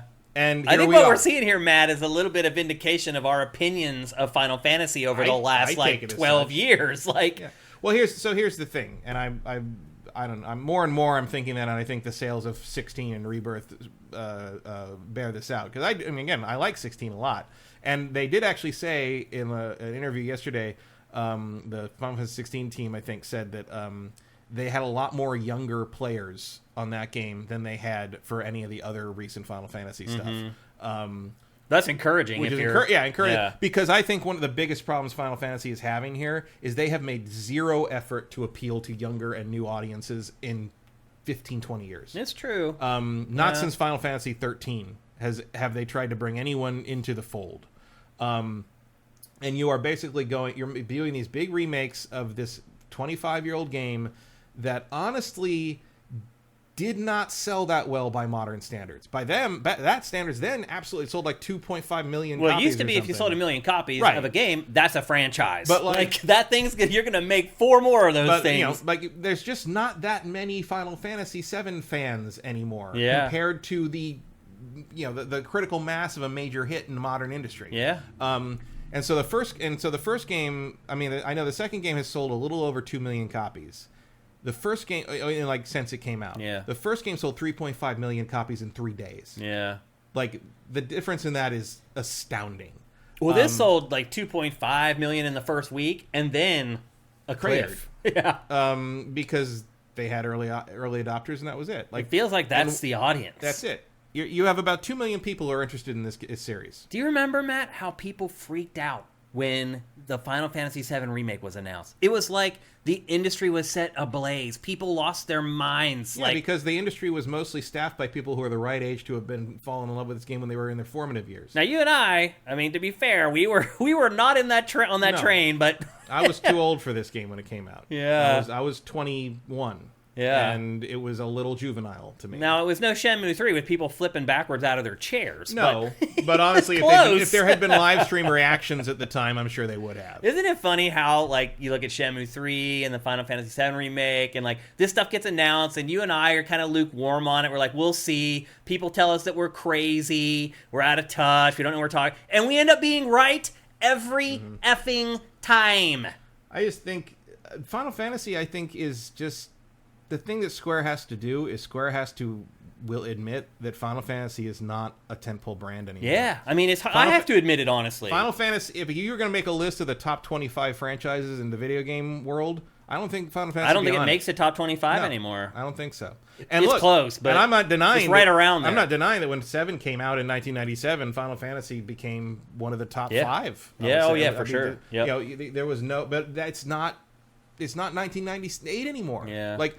Square, the next big 800-pound gorilla franchise for Square doesn't exist yet. I mean, what does Square do, Matt? They have to create because this is all they have. They gave away 2 things. All their Western properties. Right. Well, there's 2 things. First, get Nomura to make Kingdom Hearts more often than once a decade. Yeah, that would help. That would help because the Disney stuff is that does evergreen. still sell. Kingdom Hearts still sells. Absolutely, Kingdom Hearts sells. Yeah. But you need to make those games more in less time than it takes to earn a college degree. Yeah, how about every 5 years? Like, that's is that still too much too long. It's too long, but it's still like half of what they normally take. It's not like you got to reinvent the fucking wheel on that series every time.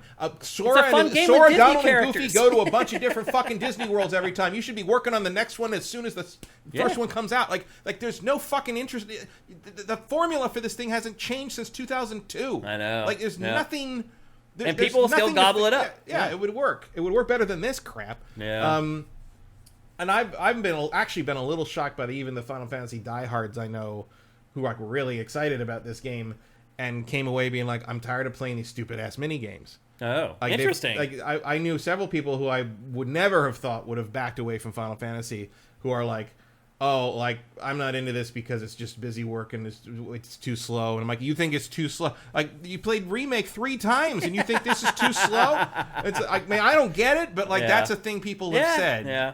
I'm like, it feels like this. I mean, even from the demo, I haven't played the main game, but the demo already felt like it moved faster than Remake did. But like, it feels a little bit like this franchise is dying. I think it just needs to be reinvent, because like I know like 16 didn't sell particularly well, but it's the first time that, other than 14, and it's the same team as 14, so that makes sense. It's the only time it's felt any kind of like difference or freshness or interest in appealing to someone other than 12-year-old anime dorks or like anything. Yeah. Like it. I don't get, and like I just don't know where Square Enix goes. Square is like kind of out of ideas at this point. It feels, because they just keep doing this Final Fantasy shit. But like I said, I think that they need another 800-pound gorilla franchise to justify their continued existence in the AAA space, and it ain't Final Fantasy anymore. It's not. Whatever it is something that doesn't exist yet. They have to create it. And honestly, the thing that they should be leaning on instead of Final Fantasy in the meantime is Kingdom Hearts. Yeah, you're right.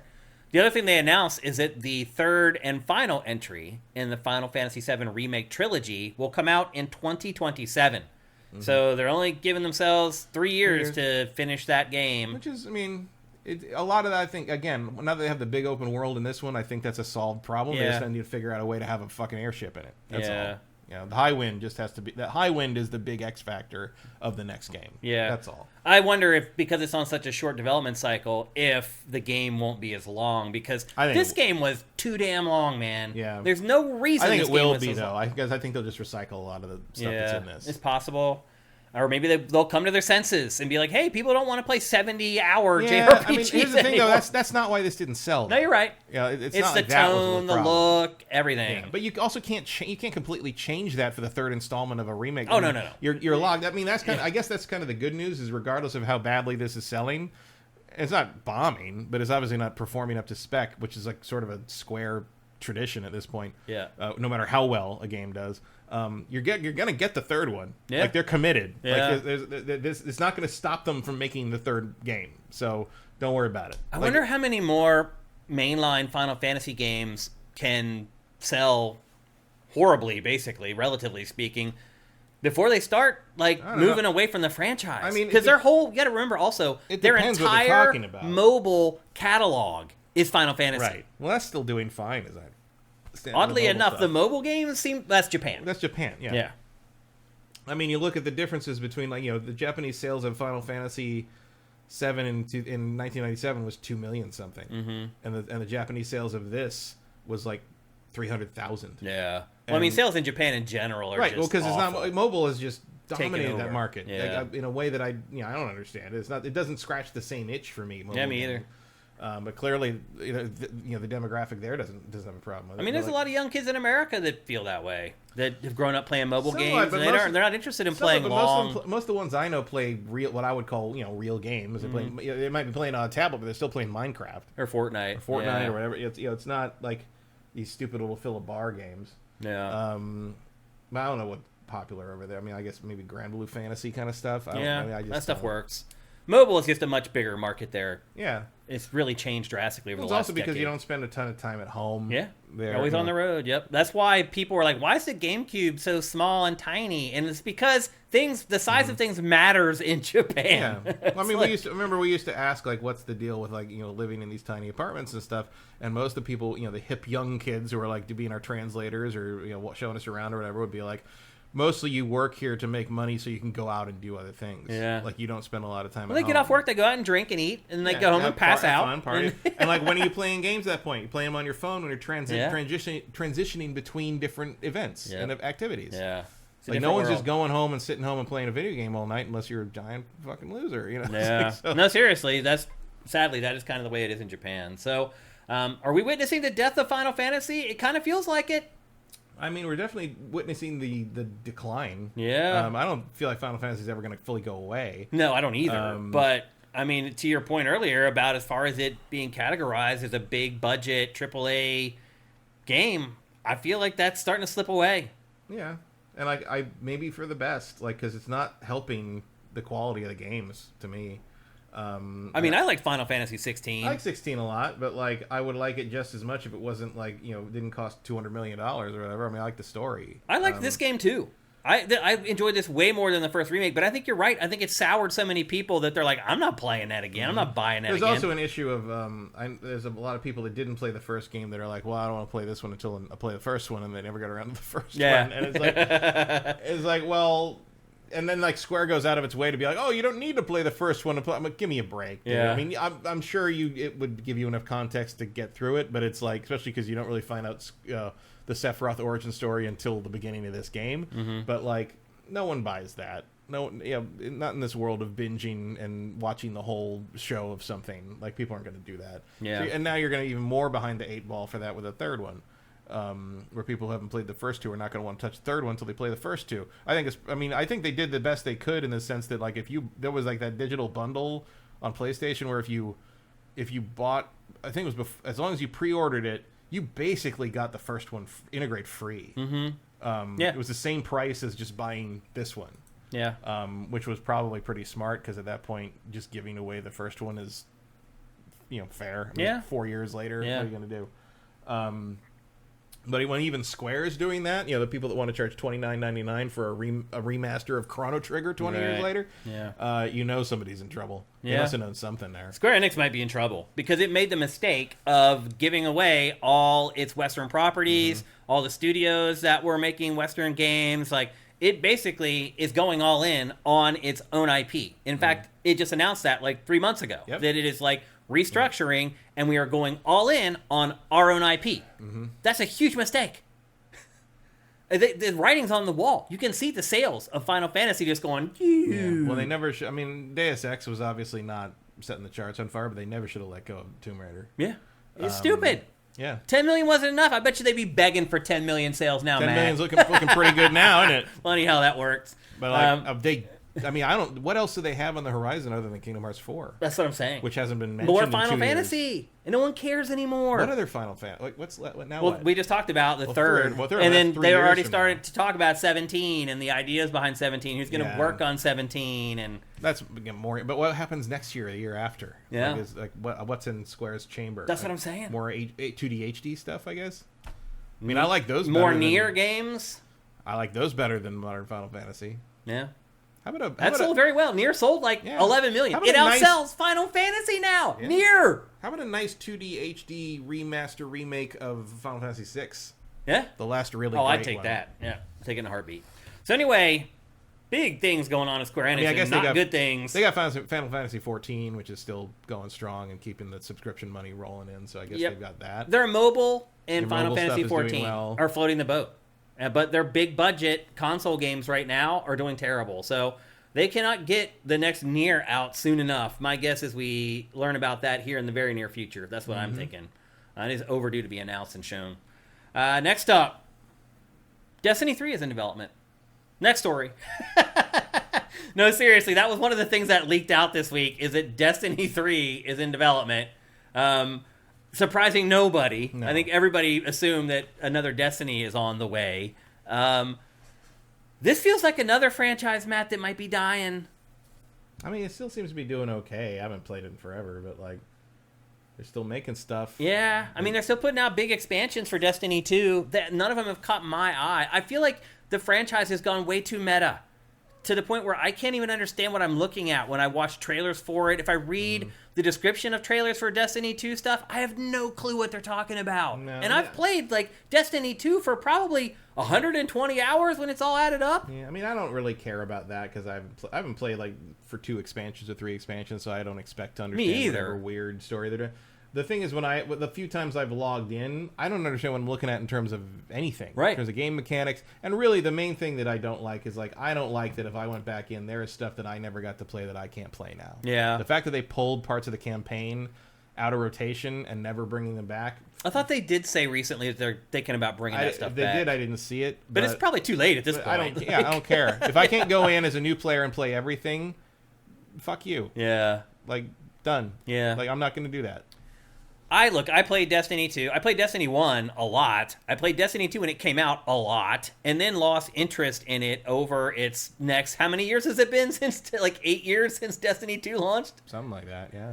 And I just lost interest in it, and now here comes Destiny 3, Matt, and I don't know if I can, like, rustle myself up to gather the interest in it again. Like, I'm not gonna play it. I mean... I know what it is. Sorry, at this Warlock. point. I mean, my Warlock's in there idle forever. I mean, she'd probably load up with some stuff, some cosmetics that no one's seen since the Stone Age. But yeah. I mean, I just it's progressed, it's changed, it's gone beyond whatever I understand it to be, and I don't really care anymore. Yeah. Silkshake says, I played the Destiny 1 beta. It bored me to tears. That was a long time ago. Wait, so Ashes is saying that pre-orders for The Last Shape is 75% lower. Wow. I mean, I'm not surprised. There's also as I recall, the Queens, whatever, that last one. Yeah. That one had a pretty big ad blitz. Like, there was ads on NFL games and things like that. I haven't really seen much of this outside of, like, the usual enthusiast channels. I have a brother-in-law and a nephew that all they play is Destiny 2. It's literally all they play. They'll play Fortnite every once in a while, but literally they play Destiny 2 when they play video games. That's it.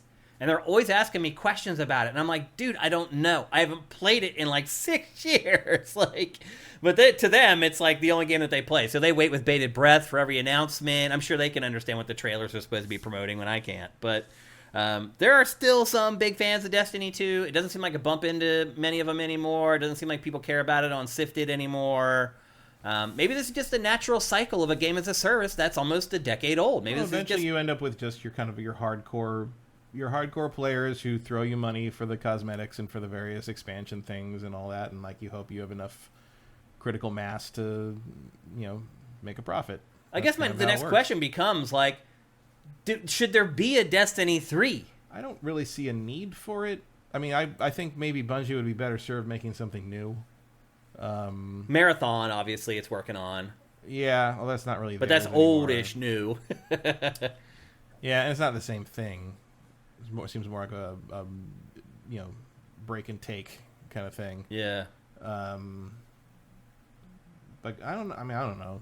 I would like to see something. It wouldn't be bad to see something new out of Bungie after however many years it's been. I think that's probably the only way they're going to reinvigorate interest in Destiny is to release Destiny 3. I don't think you could release some crazy thing for Destiny 2 that people like you and I are like, oh my god, it flips the script, it changes a game at its core. And I think people still will be like, nah, I'm good.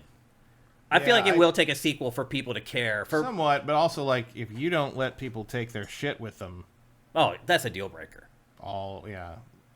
You better plan for that. I would say Bungie wouldn't be dumb enough to do that, but I'm unpleasantly surprised on a weekly basis at the dumb things that people in the industry do. So I guess maybe I shouldn't be surprised. Yeah, I don't know if that were the case. But Destiny 3 I would think is in they'd development. think ahead to that, where like people who've sunk 10 years of cosmetic costs and work into that game. You have to be an idiot not to carry that stuff over. But again, we've seen really, really dumb stuff before. So we'll see. Next up, Lawbreakers. Remember that game? Remember Cliffy Bree? Cliffy Bree. Remember Cliffy Bree? Cheesy man. I don't even remember him, apparently. Yeah. You remember Cliffy B, the creator of Gears of War? Remember how he started his own studio called Boss Key, and he launched this little hero shooter called Lawbreakers, and it did terrible, and the studio went under, and he felt horrible, and the whole saga, and then he started... Not before 2 weeks of Radical Heights. Yeah, that's right. That was their Save Us game, which was their Fortnite. Just so weird. It was so bad. That game was so bad. It was barely an alpha. Yeah. Well, Lawbreakers is coming back with the help of fans. And Cliff has really nothing to do with it. No. He's supportive of it, but he's not involved. Yeah. Which I have a feeling eventually he might get involved. Like if they're like, hey, Cliff, we need this little piece of code. His wife was already playing it on her stream. Yeah, so clearly they're supporting it and involved in that way. Yeah. I don't think he has I mean, I wouldn't think that would be a thing, but I'm sure if they decide he could ask one of his programmers for a little help or something. If they wanted to do events or something, I'm sure he would participate or something like that. This game is good, by the way. It just had a learning curve that I think was a little steeper than people were willing to. It's too much. Commit to. Like there's these weird mechanics where you can like shoot backwards and like the flipping around and the traverse. Like, I mean, it was clearly made by a guy who not only played Unreal Tournament back in the day to death, but designed it. Yeah. Like it was if you've been playing these shooters, these versus shooters types. since 1997 or so, yeah, like you're gonna take to this like a duck to water. Or but you're gonna be like, these mechanics are too simple. I've been doing this for the last 20 some years. I need something that's gonna flex me a little bit, and so you end up creating something that the average person can't handle. Yeah, he basically created a very literally a pro shooter. Yeah, for him. For basically people like him, and there's only so many people like him. There aren't many people like him. I can't. I mean, even I am not like him. No, I mean, I probably put 100 hours just into facing worlds, but I still couldn't play this game effectively. I mean, I got my ass handed to me playing this game. There were people who were good at it, but that was a big part of the problem, is that you just, and even more so than like Call of Duty, if you were a noob going into this game, it was a slaughter. And I think that was the problem more than anything. That's the thing with making games that are extraordinarily deep, is a lot of times you create this crazy skill gap with the players where you have the 5% who are totally elite and wipe the map with everybody, and then everybody else who's down in like the other 95% who just want to get like 2 kills per round. But like a lot of the other 95% are like what would be the top 5% in another game. Right. You know, yeah. It is frustrating. So if you're a COD player and you came into this game and you're a good COD player and you're getting your ass handed to you every match, you're just like, what the hell is this? It's like, yeah, I guess even if you recognize, you know, the depth to it, you're kind of like, well, why would I put myself through this when I could just go back to COD and win all the time? And win, at least some of the time. Yeah. I mean, I got my butt kicked in this game, and I think a lot of people did. It was a challenging game to learn how to play, and if you were playing against really good players, it could be very, very frustrating. And I think that's what happens when you have somebody like Cliff trying to design games. They think everybody's like them. I mean, I go through a little bit of this. Like, I don't think Cliff thinks that. I think he just wanted to make a game for that demographic, and he just drastically overestimated the reach. Yeah, you know, it wasn't big enough. Yeah, but I do the same thing with some of the decisions I make. Like, a lot of times I'll find myself like, when I make decisions, I think about myself instead of thinking about the audience. And that is one of the biggest mistakes you can ever make. I'm better at that than I was when I first launched my business. Because and you got to balance it. Because remember, one of the reasons it took so long to get decent comic book movies was because movie executives believed that nobody wanted that. Yeah. You know? And it took Iron Man to kind of turn that around. It's true. And Spider-Man before it. Like, no one in the world thought that anyone wanted a Spider-Man movie like the Sam Raimi Spider-Man until Sam Raimi made it. Yeah. And it's really so like sometimes you got to take the risk sometimes. Sometimes that's a work of genius, and sometimes it just doesn't pay off. Yeah. And Lawbreakers was one of the latter. I'm surprised that there's people who care enough to bring this back. Like, that there's a group of people who like that game enough, who are skilled enough at developing games to be able to bring the game back. But maybe that's the problem. It only appealed to those people and didn't appeal to everybody else. I mean, I'm surprised that there's a functioning fandom for a lot of things. Yeah. I mean, there's a shockingly robust fandom for a Choose Your Own Adventure series I liked as a kid. Like, grown adults. Yeah. Do all the, you know. Yeah. And it's that's the beauty of the internet. No matter what you're into, you can find another group of people that are into it too. But it's like, you know, and it makes sense that the people who would be into Lawbreakers would be competent enough to technologically to get it back up and running again. Yes, I mean, good. Like, it's nice that if you like it, you can still play it. You know, just like how City of Heroes finally came back. I'm not going back and playing Lawbreakers. No, I don't. Just tell you right now, that is not happening for me. But the good news is they don't need that. Yeah, they don't need to, because now money doesn't matter. There's no profit. It's just about the community. Yeah. So good luck, and I love projects like this generally. Like, fans of Lawbreakers bringing it back, that's freaking awesome. And I hope that someday there's a game that I really love that's disappeared that people like that will bring back for me. So I'm not going to rain on their parade. But anyway, Lawbreakers is back if you want to give it another go. I also wonder, too, if you already own it, how does that work? Do you just download the free version now? Usually they have their own client. Yeah, that's what I figured.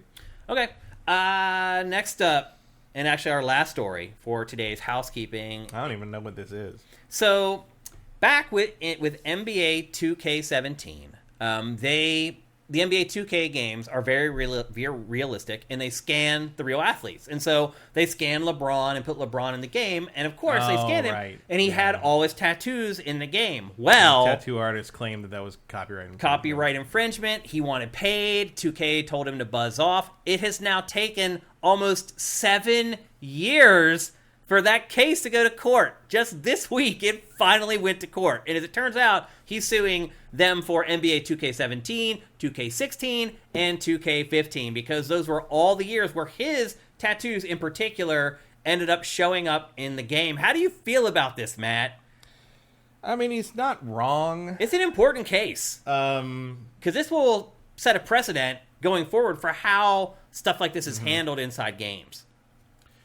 He's not wrong. It's also a extremely greedy move. It makes me wonder how much he even expects to get out of it. Greedy on his part, or yeah. Okay? I think so.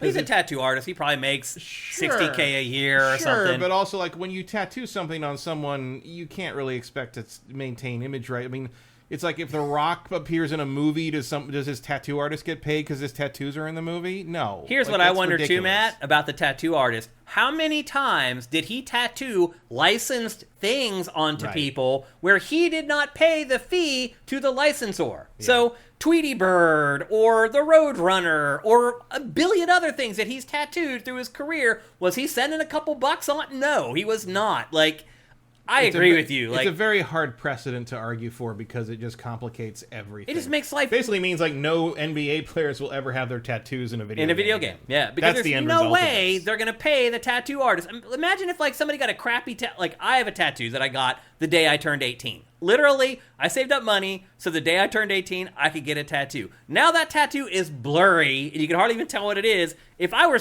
like scan into a game, that crappy tattoo would be in there. Is Crazy Luke from Harrisburg, Pennsylvania due like $5 or what? It's insane. Like just tracking it all would be an industry all on its own. It's like, I don't see any way that the tattoo artist wins this case. It's just impractical to try to enforce something like that.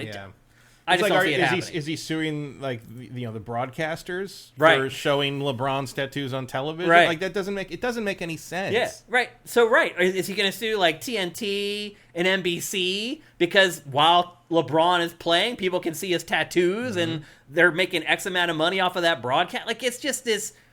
It will never work. Yeah, like do people need to have their tattoos blurred on news broadcasts now? Right. It's like that's what you're doing here. Yeah. That's what this precedent would establish. No, you're absolutely right. So he has no real shot here. Yeah. I don't think. I don't think he'll win either, but I've been surprised before with court cases, so who knows? But it's also like it's weirdly sort of an element of like there's like a weird element of bodily autonomy here, where it's like, does LeBron not own the things on his own skin? That's a good point, because that's weird. Yeah, like it is weird. Like, doesn't LeBron get to decide what the things on his own skin are where they're displayed? He signed the contract to be scanned in, so he agreed for his tattoos to be part of that. Why does he not have control over that? Why is that not his art? Also, didn't he pay the tattoo artist to put like if I pay an artist for their original painting, I own that painting. Yeah. I can sell that painting to someone. I can display that painting somewhere. I'm the owner. Like, the original artist doesn't have any say over it anymore. Yeah. Why isn't that true of a tattoo? Yeah, I hear you. Isn't the fee LeBron gave the man to draw the tattoo on him, who he is the canvas, he owns that canvas. Yeah. He owns that art. Yeah, LeBron also never signed a deal with the guy. Right. Like, if he wanted to do this, everybody who comes in to get a tattoo, you got to sign this. That basically signs over the rights to your tattoo to me. You can't just like post haste be like, hey, like I could make money off this, so I'm gonna sue. Like that's not how it works, man. Like I think this tattoo artist is gonna lose, and I'm surprised. I see why it's taken 7 years because the case. My guess is I don't know this. My guess is that the case was thrown out a bunch of times, and he kept finding new lawyers who were willing to try, and it just. And now possible. He finally found a judge who was willing to take the case, and here we are. That's my guess anyway. So, well, my guess is it didn't take 7 years of discovery. So, yeah, like that's a possibility. So, yeah, I don't think the tattoo artist will win this case. I don't see any way the tattoo artist could win the case. It just doesn't make any sense to me at all. If he does, imagine what happens then. Because then the TV networks are like, whoa, like now can we show the tattoos on? Like, there's no technology where we can blur things in real time. Like, I don't think there's any way that this case is a winner for the tattoo artist, but we'll see. We'll see how it goes. So yeah, we're in weird territory with some of the courts these days. So we'll we talked about this on GameFace when it happened in 2017. Yeah, that was a long time ago. And here we are all these years 7 years ago. It finally, and then usually like this stuff happens on GameFace, but usually it's like 3 or 4 years. It's usually not 7 years. So So anyway, that's the latest on that. My guess is you'll see on Sifted in your Sift here over the next couple weeks that the case was thrown out or something happened and the tattoo artist lost. So we'll see how it goes, but that is the latest on that case that you probably forgot about because it was like 7 flipping years ago. Okay, that's it for our housekeeping for episode 384. Before we get going into the bulk of the show, here's a word from our awesome sponsor, LS Cream. LS Cream is a fine cream liqueur created by fellow gamer and sifter Stevens Charles. It's inspired by an ancestral recipe from Haiti called Crémasse, and a double gold winner for its original taste at the New York Wine and Spirit International Competition. LS Cream can be enjoyed on the rocks or as a mixer for drinks with its rich blend of fresh cream and neutral grain spirits with notes of coconut, vanilla, cinnamon, and nutmeg. It's great in coffee or to make espresso martinis. To learn more, discover amazing drink recipes, or to track down your own bottle using a handy store locator, head to creamls.com/sifted. That's creamls.com/sifted. So here's a cool story. I was watching the Coachella live stream over the weekend. It's insane what Coachella does now, dude. It's like they have like 20 YouTube channels. They do a thing on YouTube where it has 4 stages on one screen, and you just move the cursor around and it'll pick up the audio from whichever stage you want to hear. It's crazy what they're doing. But anyway, I was watching all that. Too bad Comic-Con won't do that. What'd you say? Too bad Comic-Con won't do that. Yeah, I mean, I've never seen that technology on YouTube before, other than for Coachella. I've never seen it. They do it on like YouTube TV, but I've never seen it on actual YouTube anymore. But anyway, I was watching it, and I was texting with some of my friends back in Philadelphia who were, in fact, one of my buddies, some of his DJs were playing at Coachella, and so he's talking about, oh, my buddy, blah, blah, blah. So anyway, we're talking about it, and everyone's like, and it was later for them. It was like midnight or 1 a.m. on the East Coast, and I was watching it like 8 or 9 here. And I had just finished dinner, and I just sat down, and they had already been going after it. It was like Saturday night at like 1 a.m., and they texted me a photo of LS Cream. He's like, I'm watching Coachella, and I'm drinking. I'm like, oh, yeah, what are you drinking? And he's like, oh, funny you should ask. And he texts me a photo of his bottle of LS Cream sitting there, and he was mixing drinks with LS Cream watching Coachella. And I took a bottle of LS Cream with me to my fantasy football draft last year, and now at least one of my friends has become a huge fan of LS Cream. And I'll tell you why, because it's freaking awesome. I'm not just blowing smoke up your butt here. LS Cream is incredible. Go to creamls.com/sifted. Make sure you use that URL. You can figure out whether you can buy it online or you can get it locally. If you just walk into your local liquor store, here it is. This is what it looks like. All black bottle. Very easy to pick out when you're in the liquor store. Every person I have turned on to LS Cream has later remarked to me how much they love it and that they've kept buying it. So, again, go to creamls.com/sifted and get your own bottle or 2 or 4. Again, there's drink recipes there. There's places where you can find a store. There's a store locator where you can find things locally. You can find out how to order it online and get it delivered to you. Make sure you get yourself some LS Cream. Again, go to creamls.com/sifted. And with that, it's time to get into the bulk of the show. And now, we have this little bit of a lull here in April where there aren't a ton of games coming out. And this is always a great opportunity for us to go back and kind of evaluate what's happened. We've been on kind of a squirrel wheel here, Matt, for the last like 3 years since these consoles launched. We haven't really taken a chance to kind of go back and look at the whole scope of them and how they're doing. And that's what we're going to do today here on GameFace 384. We are going to give letter grades to both PlayStation 5 and Xbox Series X because, Matt, we're in the middle now. We are basically in the middle of the life cycles of both of these consoles. I feel like it's fair at this point to evaluate them a little bit. How do you feel about that? Sony says they were on the way down. Well, Sony says we're on the back half of the generation, which is weird because, don't forget, we also got confirmation this week, maybe it should have been in housekeeping, that the specs that leaked about the PlayStation 5 Pro were accurate and that it is, in fact, coming out this year. That was confirmed by The Verge, and they independently confirmed with their own sources that the leaks that had come out before, I believe were from Insider Gaming, if I remember correctly, that their leaks were correct and that those specs were accurate and that all the other information that they reported was also accurate. So While PlayStation says it's on the back half of its life cycle, it's about to release a new piece of hardware. It's only sold 50 million. To get in the same league as the best-selling PlayStation consoles ever, it still needs to sell another 100 million.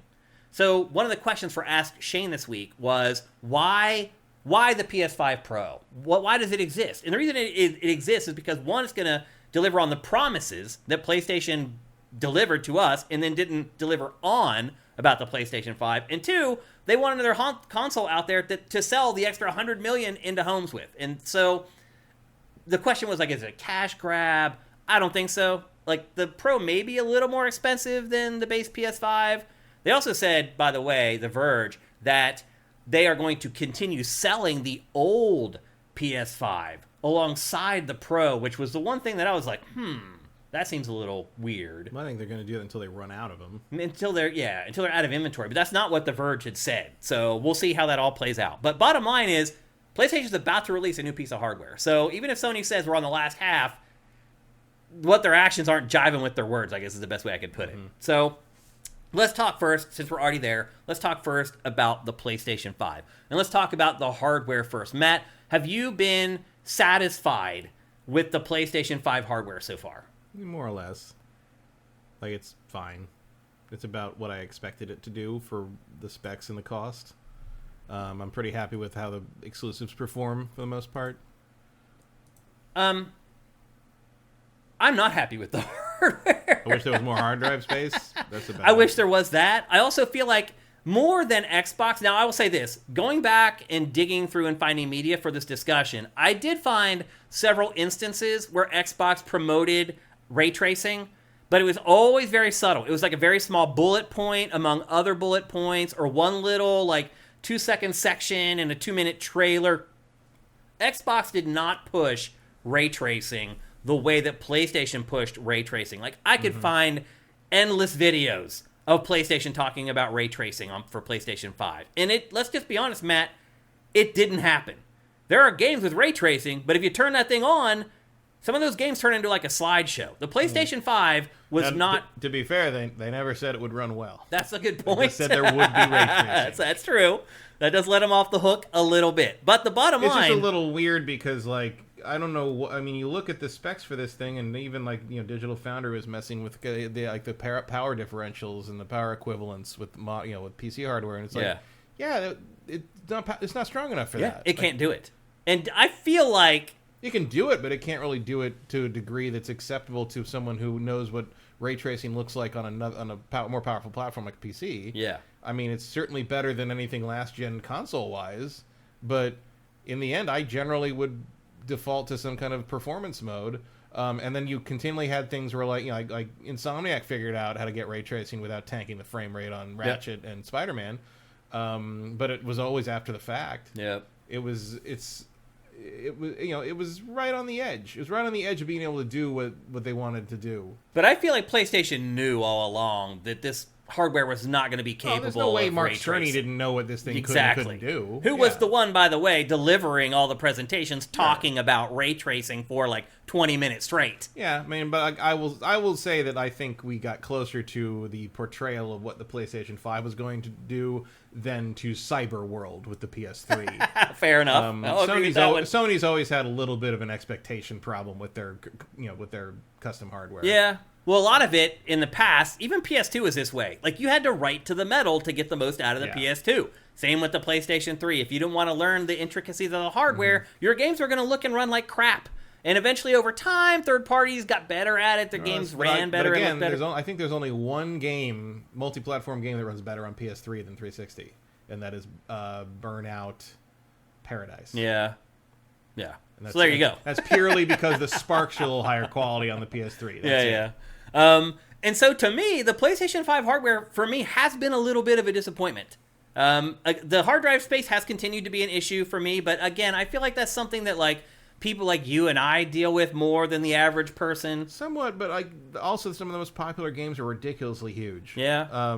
Call of Duty is gigantic. I don't even want to know how big GTA 6 is going to be. Like, I looked at even some of the installs I have on my PC, and I got 400 plus gig games on there. Yeah. Cyberpunk's gigantic. Yeah. Horizon's it's all the textures. gigantic. Yeah. Like, it's just, It's ridiculous. And like, you know, again, they take it back because like that's the things like people complain about. Oh, you want all these high res things, you want all this uncompressed music, all this like HD textures. Well, then the games are going to be 60 to 100 gigs. That's how it is. I also went back and watched Cerny's discussion about the Kraken compression. And that he presented that in that thing too, where he talked about ray tracing and everything. But it appears that like most developers have not figured out how to use Kraken. Because PlayStation's games are tiny, everybody else's games are not. Mm-hmm. So I don't know what's going on there. They ain't that tiny. Well, they're not, relatively speaking. Yeah. They're still big, but they're smaller compared to the other games on the platform. So I don't know what happened there, how that ball was dropped. Maybe PlayStation decided not to share that compression tech with outside parties, which would be really dumb and short-sighted, but it's possible. Rebirth is 130 gigs? Yeah. Good God. They all are. Every game now is like 150 gigs. It's insane. Like, I literally can hold like 4 or 5 games at a time on my PlayStation 5. Which, again, to most people, that's not a big deal. To people in our industry, it is. It's annoying. I'm constantly like, oh, I don't want to delete that. I have to download it again, all 100, 200 gigs. Like, I got a bunch of stuff living on the external drive. Yeah. Just so I don't have to download I have it yet again. to get an expansion for my hard. I don't know why. I think I'm waiting for the PS5 Pro, honestly, because I just want to make sure 1,000% that those same drives will work in the PS5 Pro. I think they probably will, but I finally put that one in mine. Did you? Yeah. It's nice, right? It is nice, but it still doesn't really solve the problem. It's still more that I want more than that. Yeah. You know? I mean, you're probably always going to feel that way. But I'm not going to shell out the money for, I have, my PC, I got like big ones for. I got like 4 to 8 terabyte, things for that one. Yeah. But I'm not going to shell that out for PlayStation storage. That's just crazy. Yeah. I don't even know if you can get one that big. That's supported. I mean, don't get me wrong. I'm not trashing the PS5 hardware. There have been plenty of games that I have played that looked amazing, but most of them, as to your point, are first-party, in-house PlayStation developers. Most of the other developers aren't able to hit those same metrics. So, to me, I'm a little disappointed in PlayStation 5. I'm about to buy the PS5 Pro. Like, when it comes out this year, I'm going to buy it. Because I'm tired of dealing with, I'm going to wait and see what the numbers are. Yeah. Because, to a certain degree, I'm kind of fine waiting a year to play them on PC and have them look better there. Yeah.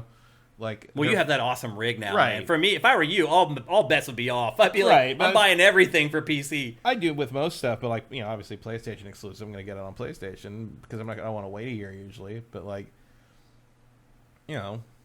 not Rebirth, part of the problem. Yeah. But it's fine. It's fine. But it is true that before I got the beast of a PC, I played almost all multi-platform stuff on Xbox because it runs better on there. Yeah. So. I've played more third-party stuff on my Xbox because the hard drive's bigger. on the hard drive. Yeah, that's also true. It's the truth. So I have been a little bit disappointed in the PS5. At the same time, look, it was clearly a step up from the PS4 Pro. I'm not denying that. It's not that I ever regretted buying it or I felt like it wasn't worth the money that I paid for it. I do feel like PlayStation was a little bit deceptive when they were talking about the PlayStation 5 before it released, and that's probably not out of the ordinary either. I think most platform holders are going to err on the positive side when they talk about their hardware. But to me, it was definitely did not hit the benchmarks that PlayStation had marketed. What were they marketing for then, though? Because I don't what was the expectation? That ray tracing would be available in pretty much every game. Ray tracing is available in just about every game. I would think it would be there for. It's just you're lucky. The frame rates. You're lucky if you get 30 frames a second. I mean, technically, you can get ray tracing to run on PS4, but it's going to run at 10 frames a second. That's kind of the nature of what this is. Any hardware for any console this generation is going to be I think Retro Modern Gamers pointing out to do 40K 60 FPS with ray tracing on PC, you need a 480 or 490, and that's which is like a G. And that's just for the GPU. I'm not even talking about cost. There's the 4080 does 50 teraflops. The PlayStation 5 does 10. Yeah. Of course, you can't run that. And they're saying the Pro is going to do 30 or something teraflops. Yeah, but it's still you're going to maybe still not enough. You're maybe going to get 4K 30 with ray tracing. Yeah. That's it. Unless you want to spend $1,200 for a game console. Yeah. You're not getting 4K 60 with ray tracing. Period. Right. And realistically, no one should have expected that. The least of which is Cerny and the people at PlayStation. They sold us a bill of goods they weren't going to be able to deliver on. See, I don't really feel that happened, though. I feel like they said there would be ray tracing, but nobody ever said there was going to be 60 frames a second off of them. And the options there, that's all there is to it. Why are you so interested in this unboxing? Yeah, that's hilarious. Really, you really started to pay attention when you started taking stuff out of the box there. Yeah, that's funny. She never watches the TV, but for some reason she really wants to see what's happening there. Yeah, that's funny. Probably the black cords on the white box. Yeah. Look, I expected better. Like, to me, ray tracing feels like a gimmick. It's like, hey, there's this thing this little doohickey you can turn on. It's going to make the game run like crap. You're probably not going to want to play the game that way, but it's there. Like, well, that's a cop-out to me. Like, it's not, though, because, like, it is what it is. You know, like, and look, ray tracing's fucking amazing. Like, I turn it on, like, especially, you know, changes everything. Changes the game on Spider-Man and things like that. But yeah, it's very expensive to you know, hardware. You're gonna tank the frame rate that way. I mean, Insomniac pulled out some fucking black magic to get that thing to work as well as it does on that mid-range mode on their games. Like, that's amazing that they got that out of the PlayStation 5. Well, maybe the thing I should be more angry about is that PlayStation hasn't worked well enough with its partners so that their games run with ray tracing at a understandable frame rate. I guess. Because you're right. Insomniac can do it. Naughty Dog can probably do it. I don't have a lot of experience with that because I don't play multi-platform stuff. Right. Yeah. So, you know, and you know, a lot of the same stuff is on the Xbox and it runs more or less fine. Yeah.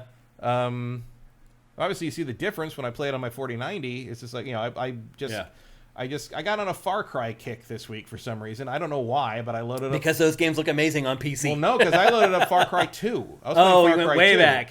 And I put a bunch of mods in, like an HD mod, and so it doesn't look terrible, but it's, you know, it doesn't look good. Yeah. You know, but I just like... Far Cry 2 has some kind of soul to it that the others don't. Well, that's the one that has like the crazy spreading fire, right? Spreading fire, and it's kind of mean, and the guns jam, yeah. and you can only save at the safe houses, and like it's kind of bare bones in From places, another age. but it's sort of like it really doesn't like you very much, and like it kind of works because you have malaria the whole time, and you're in the middle of a firefight, and you'll start like having hallucinations. Right, I forgot about that. Yeah. It's an element of it that just disappeared in 3, and it's sort of I sort of miss it going back to it.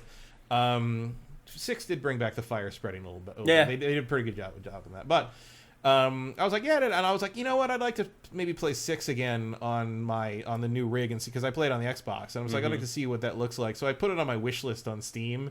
Just because I'm like, well, I'm not paying $119 for the full Game of the Year thing with all the expansions and stuff. Because I would want to play those because I didn't play the DLC on the console. Yep.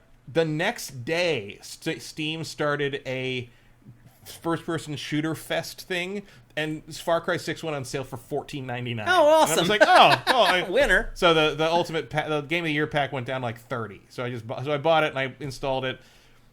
160 gigs with the HD texture pack, but surprise. You load that thing up and it sure looks nice. I bet it does. It doesn't even support the NVIDIA specific stuff, but it runs flawlessly. The ray tracing's gorgeous. People like I have gotten like almost killed in firefights because I get distracted by people running through puddles. It's like, look at that! Look at that! I forget to shoot them. That's funny. So yeah, it makes a big difference, but it's like you're gonna shell out obscene money to get that experience at this point. And look, 2 generations from now, that'll be standard. Yeah. You know, when we're in our 60s or whatever. Yeah. But we're too old to care. But not right now. Yeah. You know? In the same way that, like, a PlayStation 1 was not going to be running Unreal.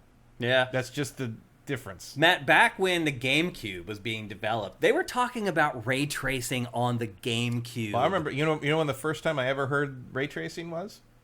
Desert Strike. Yeah. Because the helicopter in Desert Strike on the Genesis was a ray-traced model that they then turned into a sprite. Yeah. And they talked about how one day ray tracing will be how everything is simulated in games and it'll look perfect. Yeah.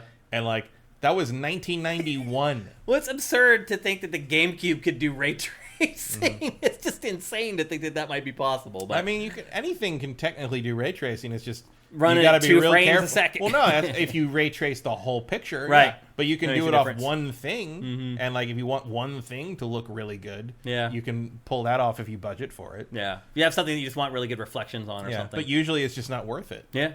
Yep. So let's grade the PlayStation 5 hardware. I'm going to give it a B-. I'll give it like a straight B. Yeah. Yeah. I thought about a C plus because I might have gone higher at some point previously, but like more and more I realize that like a lot of the stuff that I have memories of looking really good actually looked that good on PS4 anyway. Yeah. Like the two things that stand out to me on the PS5 are Ghost of Tsushima and Last of Us 2, and those already looked amazing on on the PS4 Pro. Yep. So that's been a problem for me too. I think people who only had a base PS4, it's a much bigger jump. Yeah. If you had the PS4 Pro at the checkerboarding 4K, the jump wasn't that big. And I saw it especially when I played God of War Ragnarok. And looking at it on PS4 Pro versus playing it on PS5, like, you really had to squint to, like, see the differences there. So, I'm going to give it a B minus. You're going to give it a B. Now let's talk about software. Obviously, the last year and a half, 2 years, not a lot of output. First year and a half, though, pretty damn good. There was really good first-party output for the PS5 at first. But since then, it's kind of dried up.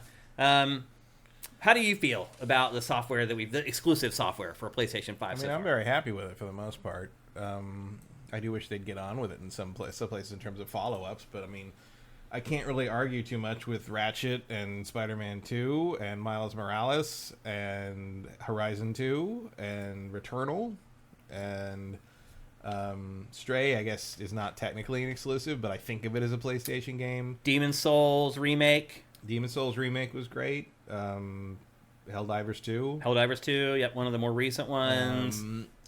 It's delivered it's certainly delivered better than its competition in the Xbox realm. Oh, it's real. I mean, even with like the Xbox kind of starting to turn things around a little bit, it demolishes the Xbox Series. Like the end of the generation, maybe that'll be a different story, but right now it's still halfway through the generation, and Xbox still hasn't hit the gas pedal, really. Well, there's Gran Turismo 7. The other thing that surprisingly good. Yeah, the other thing that we're forgetting about, too, is that PlayStation has continued to do the whole, hey, we're going to money hat third parties and get their games exclusive on our platform. So it got Final Fantasy 16, it got Final Fantasy 7 Rebirth. It has worked with third parties to kind of continue what PlayStation has done all along throughout the years. Xbox hasn't done that. Like, you haven't really seen third party. Xbox buys companies, but they don't. Yeah. It takes time. They don't money hat and get a third party exclusive the way that PlayStation does. And they money hat and get Game Pass access. Right. That seems to be the way where that's gone. But we know we see how that's worked out at this point. Like, not very well, honestly. So yes, software is tough because again, in Rise of the Ronin, that's another third party one that they just money hatted to get exclusive to PlayStation. Like, it's done a lot of that. Xbox hasn't they own that, right? I think they do. Bloodborne style. Yeah, I think they own the IP. And we'll see if there's a sequel to that. I kind of doubt it. I don't think that there will be, but we'll see. And then they have Stellar Blade. That's a third-party exclusive that's coming. Like, PlayStation's continued to do what it does. Xbox has not picked up the slack and done those things. So despite the fact that the last couple years, first-party output on PlayStation 5 have been anemic, it's still kind of delivered because those third parties have kind of filled in the gaps between... But also I would argue that the money-hatted third-party exclusives are not needle movers. Like, I don't think anyone's buying a PS5 for Stellar Blade or Rise of the Ronin. I think once upon a time... And maybe Xbox knows that. Yeah. And they're like, well, what's the point of doing... All that means is that game's going to sell less than it would have otherwise because it's on Xbox. Well, the other thing, too, is, like, does Microsoft have incentive to money hat? Not really. With Game Pass, does it matter? Like, because you're not going to sell games, physical games on Xbox. I mean, your pitch there is like, well, you could either buy it on PlayStation or just have it part of your existing subscription already on Xbox. Yeah. And that doesn't seem to actually be working very well. But, judging by hardware sales, but who knows? Yeah. It's hard to get around the Xbox first-party exclusive monolith. Like, people just don't want to miss out on stuff like Last of Us 2 and God of War. Yeah. And people have proven they're willing to miss out on things or like Horizon, Halo apparently, Infinite. which is a much bigger seller than I thought it was. Yeah, me too. So... Okay, let's rate the software for a PlayStation 5. I'll start again. I'll give that a flat B. I'm going to give that one an A minus. Oh, wow. Like and some of that's including some of the updates to PS4 games like God of War and Ghost of Tsushima and Last of Us 2. But like the software quality is easily the best of the generation on Sony for me. Oh, between Xbox and PlayStation, there's no doubt. And Nintendo. Yeah, like, they've definitely put. I don't know if I go that far. They put out more stuff that I like better than anything on Nintendo. Not that Nintendo has been slacking. I feel like Nintendo's volume. Nintendo's done better on volume, but the thing about volume is I'm not interested in everything they put out. Yeah. I don't think there's been a Sony exclusive I haven't been interested in, except maybe Gran Turismo 7, but I ended up liking Gran Turismo 7 a lot. Which I didn't think I was going to. Neither did I. So, I mean, the only real stumble for the PlayStation 5 in terms of software is the complete lack of support of the PSVR 2, which feels like a separate issue. Yeah, we're just ignoring PlayStation. Yeah. For the purposes of this discussion, we'll just ignore PlayStation VR 2. I think people would understand if only the shareholders would, too. Yeah, exactly. Well, let's hear from you guys. What are your letter grades for both PlayStation 5 hardware and PlayStation 5 software? Let's see if you guys graded higher or lower than Matt and I did. I'm looking in chat here. I don't see any of you guys just ad-libbing, putting your scores in there. Sleeping Turtle 3 says, I was at my local GameStop, and there was a young guy buying a PS5 for Helldivers 2. Yeah, I mean, it's turned into a thing. There's no doubt about it. Solsha says, in Japan, Stellar Blade will move units. Do you believe that? I don't. Not really. No. No, I don't think so. But I didn't think Helldivers 2 would do anything either. So because Japan doesn't have a whole lot of love for Korean games. Yeah. You know, we never did talk about the aesthetics of the PlayStation 5. Someone else did up here. The retro modern. Oh, it's ugly as hell. Yeah, but they're all ugly this generation. The Switch isn't. We'll talk about Xbox here in a minute. Let's see. We're getting some grades in here now. Cinetyke, hardware B, software B minus. Congrim, hardware and software B plus for both. AJ the Legend Watson, software-wise a B plus. Mellow Pintor, hardware B minus, software B. Drifter J, PS5 gets a B. It's basically more PS4, that's all. Lorando says hardware B, software A minus. So he agrees with you on the software. And the hardware. And the hardware, yeah, he agrees with you on both. Norris Nessie, hardware B, software B. Tori Until, A for the hardware, B for the software. So we're in the right realm here. Everybody seems to mostly agree with our ratings. Silk Snake says software B minus.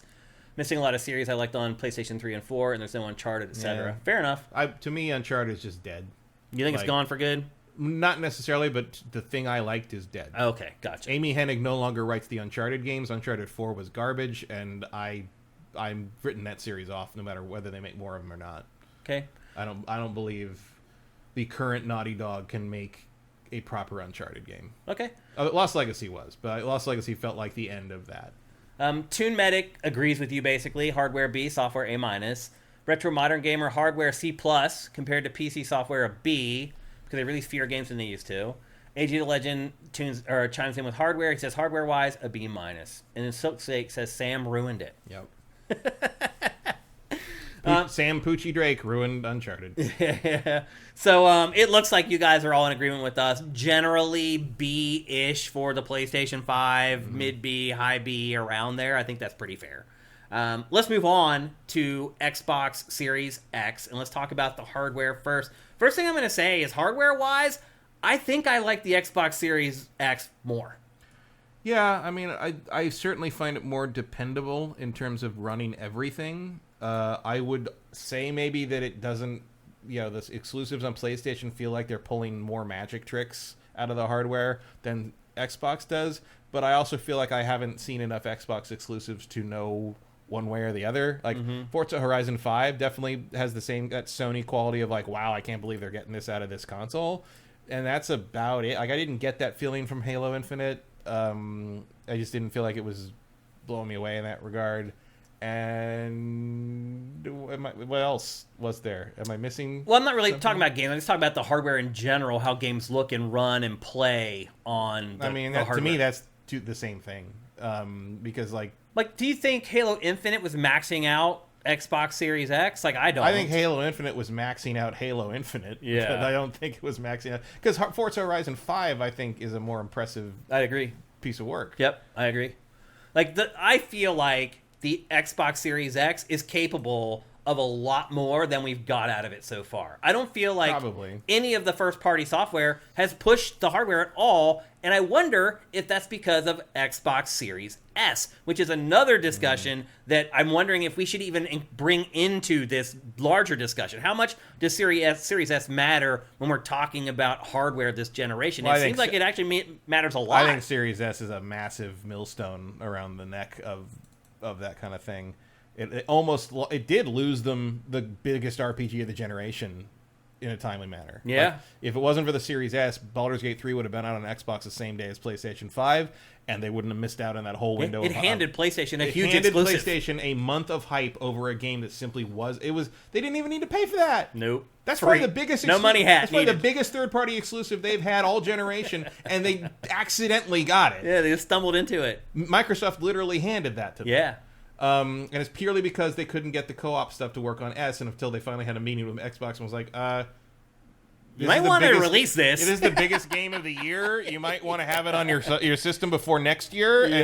And they finally made an exception for some S crap. But see, if you're and look, I know that the S is like the budget version and it's the one that's the better seller and but like, it's holding it back. Yeah, it's a problem. If you care about that cutting edge kind of thing, it's not doing the same thing as PlayStation. PlayStation's like cutting edge. We've cut off the PlayStation 4 to the point that we're losing sales comparatively to but that's probably part of the rebirth thing. Maybe is the install base.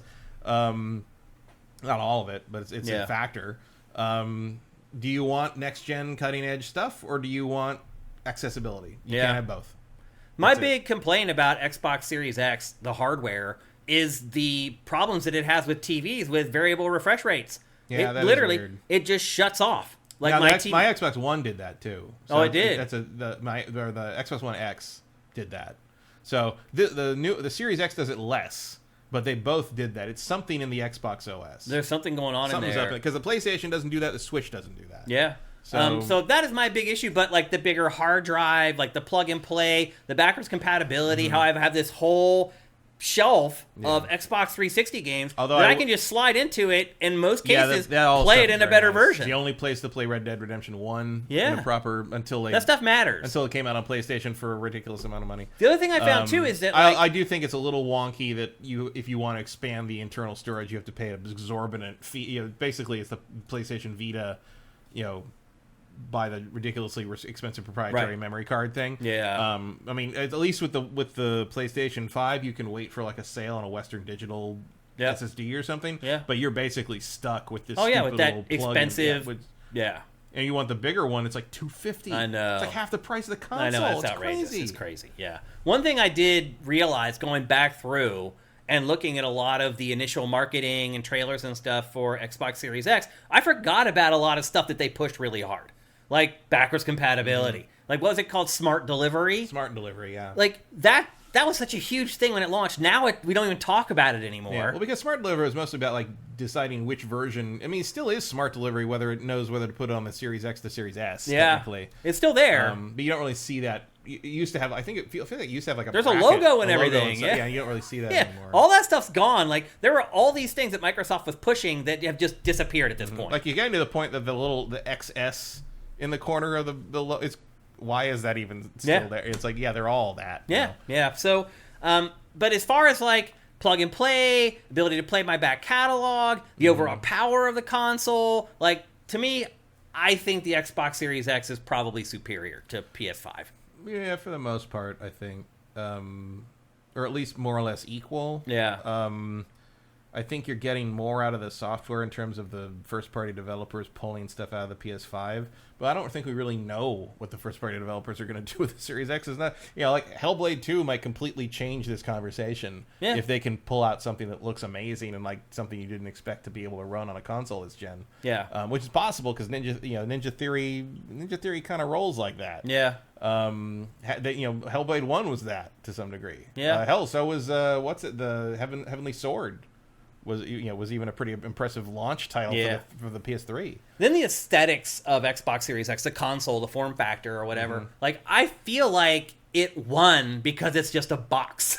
Yeah, I mean, I still think it's ugly. It's lazy, but it's like it's less embarrassing. Yeah, it's like what is that thing? I mean, it's pretty crazy. Somebody got paid a shit ton of money to design that console, and they just delivered a rectangle. But it's like you take a risk when you try to make something arty that it won't appeal to everyone. Yeah, it at least doesn't look weird sitting there vertically, and like clearly it's meant to be vertical because it spits all the heat out the top. Yeah.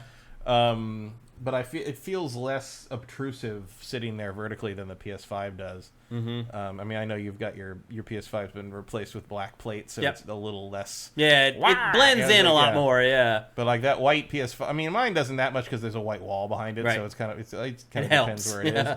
But it is just sort of every once in a while I will walk past there and just look at the PS5 and be like, really? What the hell? I hear you. What the hell, Mark? What? Yeah. I know it's like slightly designed after the shape of the heat sinks and stuff, and like when you open it up to put the memory in, you're like, oh, I guess I see how this has to be this sort of vertical tube that spits the heat up, like with it. But it just looks so silly. Well, my wife, like the first thing that she said when I put it up was like, that thing's not standing up. She's like, that's gonna lay sideways, and that's the way it's gonna stay. And I was like, okay. And then I got the black plates, and she's like, oh, that's so much better. She's like, I don't even notice it now. So aesthetically, even though the Xbox is literally just a box, I think it comes out ahead somehow, which is... It has I hate to reward laziness, but... Yeah, I mean, some of it, is it laziness or just being aware of what it is? Maybe. You know, like there's a little bit of that. Like the PS5 has a little bit of that early 2000s Square thing where it's just like, we are amazing, and play online will be the thing that everybody uses for online games forever, and da-da-da. Yeah. And it's just like, what are you on? Yeah. Like, what are you smoking that you think that is what... It has that element of like the visual design of the PS5 makes me think of that thing where Kutaragi or whoever it was, Kutaragi or I can't remember who said it, where they said you're going to get another job. Yeah, that was Kutaragi. Or like or the thing where the PSP launched and like pressing the square button was like not working. Sticky, It was sticky because it overlapped the screen too much. Yeah. And he said, "We have made the most beautiful thing in the world. Please do not criticize it." Yeah, that's right. That's what the design of the PS5's visual looks like. Fair enough.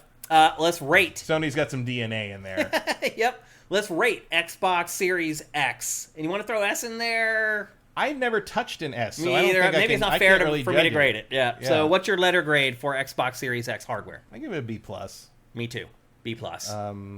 I would have maybe wandered into the A- if they'd done a drastic improvement on the controller the way that the DualSense did. Yeah. And I do think the default controller that comes in the box is actually pretty good. Yeah. I like the D-pad on it a lot, actually. But I do feel like to have a controller experience on par with the DualSense, you have to buy the Elite. Yeah. For the Xbox. So I think that hurts it there for me, just in terms of how much money you need to spend to have an equivalent experience. But yeah, I'll give it a B+ because so much of the third-party stuff just runs better on it. Yeah. It's just marginally, but it's enough. It's enough. You know. It's like 27 dips to 25 frames versus stays at 30 kind of thing. You know? Yeah. I found that, just like you, that it's become basically my daily driver for third-party games. And it's because the ease of use. Ease of expansion and storage. All of it. All that, yeah, I know there's going to be more space on it. Like, I just default, my brain just goes up, just Xbox. So, I give it a B+ for hardware after giving a B- to PlayStation 5. And you went from a flat B to a B+, correct? Yeah. Okay. Let's talk about software now for Xbox Series X. This is where the two platforms, in my opinion, really diverge, Matt. So, look, things seem like they're about to start getting better. All these acquisitions look like they're about to start paying off. Microsoft's been threatening to kick it into high gear for about 3 years now. And it feels like that should happen, but we're still sitting here waiting, and it hasn't happened. Halo Infinite came out. We're seeing it right now. I think most people would say it was probably a disappointment. Yeah, I mean, not that I can really point to anything particularly wrong with it. It just didn't... I mean, I think we'll probably talk about this more in the next segment about when we talk about the Fallout TV show, but I think Halo's just sort of done. Yeah, it kind of feels that way. Halo was a very specific moment in time, and I think it really benefited from the general national flavor of post 9/11 America and kind of the way they were able to embrace a sort of vague expeditionary force with a weird fanatical enemy thing. Like the Halo 1 through 3 kind of really managed to nail it, and they've struggled to figure out what to do with any of that world and characters ever since then, and I don't think that's just on 343 not really knowing what to do. I think anyone would have struggled with it, because the story was done, and then you're stuck sort of like, well, we got to tell a story in this world, and here's the ugly truth. Halo's world is not very interesting. It's not. Halo centers on the concept of the Covenant and Master Chief and Cortana's relationship. And once you leave that space, it's very generic sci-fi. I also think that Halo initially benefited from creating an environment that a lot of PC players had enjoyed for a really long time for console players. So to me, Halo, I was like, what's the big deal about this? I've been playing Tribes for the last 2 years or whatever. To everybody else, they were like, holy crap, hot damn, I can play a shooter against other people living in another state. Like, I've been doing that for a while. And that was Halo 2. And right. It was a big deal. But also Halo 1 offered that, it was the first LAN party scene. LAN party stuff, and still even split screen. I mean, not since GoldenEye where console players kind of live in. I mean, that was the whole first Xbox's entire business model was based on the fact that Halo was a breakout hit. Halo was a household word inside of a year when that system came out. And like, without Halo, you don't have Xbox today. No, it's true. I mean, it built a platform. There's no doubt about it. So I understand the sort of like a Final Fantasy thing. It's like, it's hard to let go of this thing that you built your company around. Yeah, well, Halo's not the leader anymore. That's the truth. Not at all. It used to lead first-person shooters on consoles. It doesn't do that anymore. It's now turned into like a Me Too franchise. That's not what it was. And I don't know what you do with it. I don't either. That like, I don't know if there's any revive in it. No, because like, how do you still make it feel like Halo? Right. Because if you didn't do that, the 3 million people who still buy Halo would lose their minds. And the people who like think Halo's old hat probably don't feel the need to jump ship anyway. Right. So who's it for? Yep. So Halo Infinite was a disappointment, but it doesn't end there. Well, now they've cut all the single player stuff out. Like, Then you start talking about games like Redfall. Well, oh man, I forgot about that game. I mean, I don't know how maybe you just wanted to forget about it. Somewhat. I mean, it just didn't make any kind of. I was trying to think of Xbox in-house exclusives, and all I could think of was Forza and Halo. Well, Starfield, yeah. Starfield's the big one. And even that, people were disappointed by it. Yeah, although the sales still held up, but like, and that's another weird one though, where it's like, I played 120 hours of that game, and then I stopped, and that was I went back to it when they put up an update like a month ago. And I couldn't really remember what I was doing, and I played for like an hour and just sort of put it down and never went back to it. Yeah, and that was the end of Starfield to me. Yeah, I'll probably go back and play it periodically, but like, I'll be honest, man. Like I because like some updates are coming up now. I pulled up X4 Foundations. I pulled up Everspace 2 again. My number 2 game of last year. Yeah, and they scratched that space itch better than Starfield does. Starfield's got a good thing in it there somewhere, but they didn't find it yet. Well, at least it wasn't a flop, because other than those games that we've talked about, all you have other than that are the Forza games. So you have Forza Horizon 5, which is absolutely incredible, probably the best arcade racer ever made. Then you have Forza Motorsport, the reboot of Forza Motorsport, which was a huge disappointment. It took them like 5 years to make it, and it was not good. It was littered with bugs, and like there was no easy way to play online. It's like you had to show up at predetermined times to play online. It was just a mess. And so this is all we have, Matt. That's all we have for exclusive. Forza did come out, didn't it? Yeah. Forza Horizon and Forza Motorsport have come out. Yeah, Forza. I keep forgetting Forza Motorsport. It feels like we're following the same pattern that we've been following with Xbox. Here's another Forza. Here's another Halo. Because there's no Gears of War game. But that's the only thing. They haven't even delivered the Gears game yet. That's the crazy part. It's not even as good as it used to be. They haven't even admitted there's a Gears game happening. Yeah, they have actually. Yeah, when did they do that? They just mentioned like last week that like it's going to be shown in June or something like that. So it is coming. But Matt, the software, and so then here's the thing though.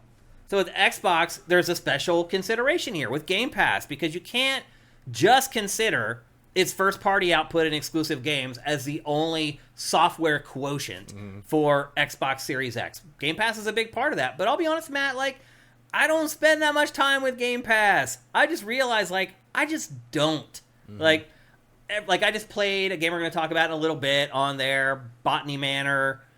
Like, I play little stuff like that, but, like, if I didn't have to do this show, I really think I wouldn't have a Game Pass subscription anymore, Matt. What about you? Probably not. That's bad. People like us wouldn't pay for a Game Pass subscription. The day might come when I did, if like the first party output becomes more regular, like if the floodgates finally open and all these studios they bought start putting out stuff quarterly. Yeah. But not right now. Not for the existing generation period we've had so far. Like, what do you...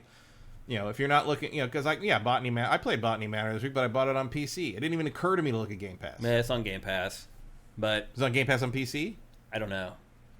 I just. But then I wasted Xbox some money. But I didn't waste money because I like it. But I don't mind giving money to indie devs. That's fine. Yeah. But I would, getting Starfield free is nice. Yeah. But that doesn't happen very often. Well, it's like if this was going to be the plan, I feel like Microsoft should have been making smaller games. There should have been more. There should have been more Pentiments. Yeah.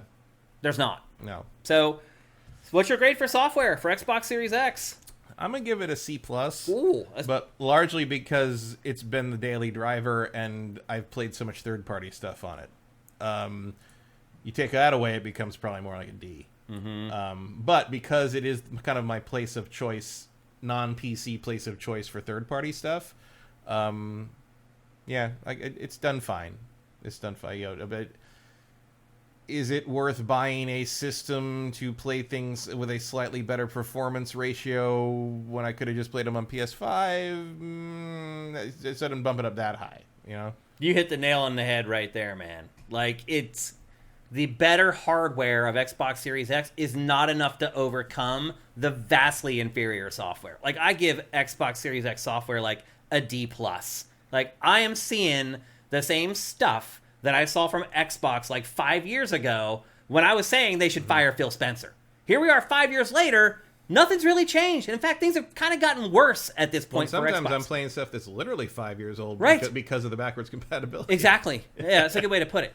The software has been abysmal. Now, again, to your point and to my point earlier, it could all change overnight. Like, at the end of this year, the bow could break. You get all these companies, the Obsidians on a good cadence, and all that. You can make a difference here. And Ninja but Theory as of right now, no, it's been bad. Even if Hellblade 2 comes out and it's my game of the year, it's still bad.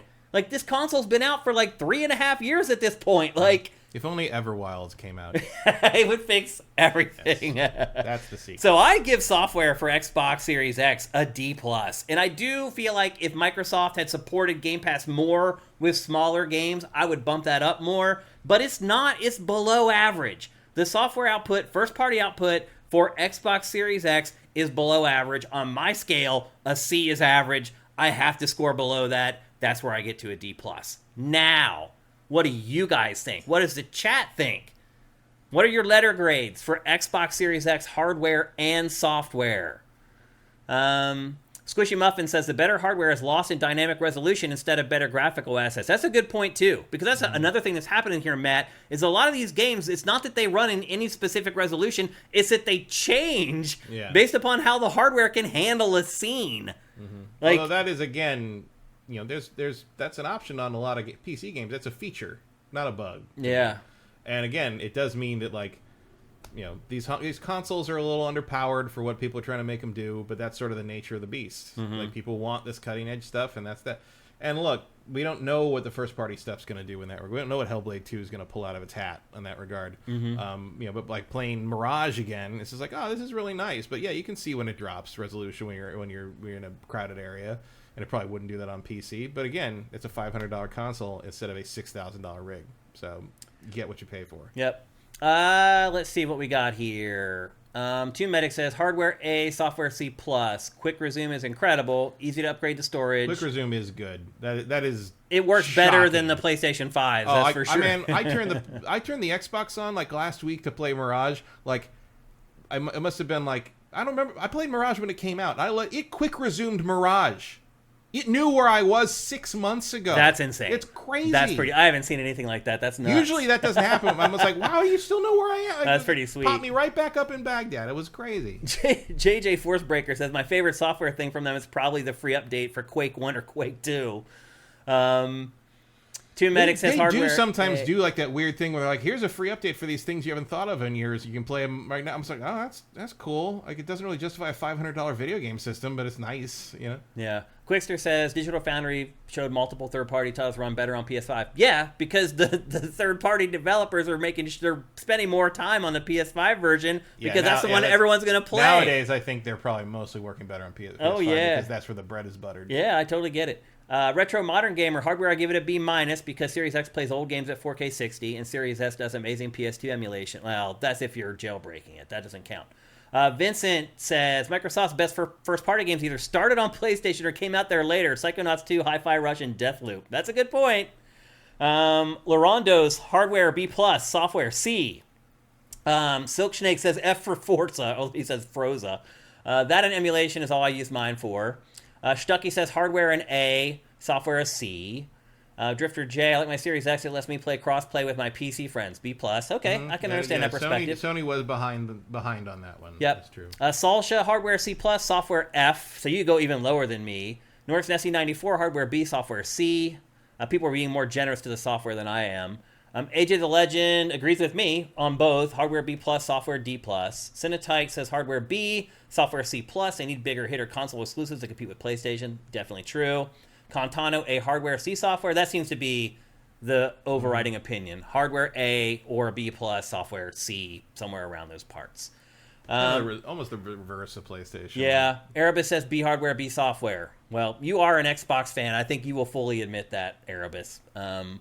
But yeah, so he says B hardware, B software. The Retro Modern Gamer says you don't need to jailbreak for emulation. They have a dev mode for it. Actually, you're right. That is absolutely true. You're right.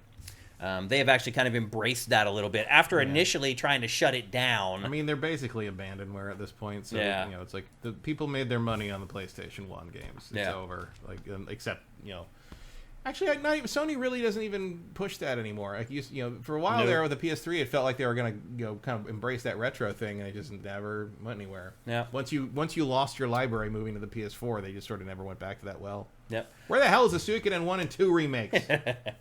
Well, there you go. There are our grades and your grades for both PlayStation 5 and Xbox Series X, basically at the halfway mark point for both of them. Matt, what do you think is going to happen in the second half? Do you think Xbox gains? Do you think PlayStation falls back to Xbox? I think it all stays pretty much the same. Really? I think ratio-wise. Xbox will improve some here. I don't think it will. Really? No, I don't. That's really disconcerting. I don't think. I mean, there's a bunch of games coming up from the various new companies that Microsoft acquired that I know I'm very interested in and probably going to like a lot. I don't see any of them moving the sales needle. Yeah, like Avowed and stuff like that. No. I agree with you. At most, Fable might. Yeah. But not because Fable's Fable, not that Fable's some kind of big gorilla in the sales market. Just because I think it has like a wide appeal. It's the kind of game that could do well. Yeah. But like for the most part, like Outer Worlds 2, Avowed, Hellblade 2, like all that stuff. I mean, I'm super interested. I'll pay money for those games right now. No, those aren't going to set. Those aren't going to buy. People aren't buying systems for that en masse. Like this is not how that works. Yep. Well, there you go. Maybe if Silk Song came out. That's becoming a meme at this point. Silk Song. Well, there you go. Well, it sure ain't a game. No. So it's got to be something. I hope it is.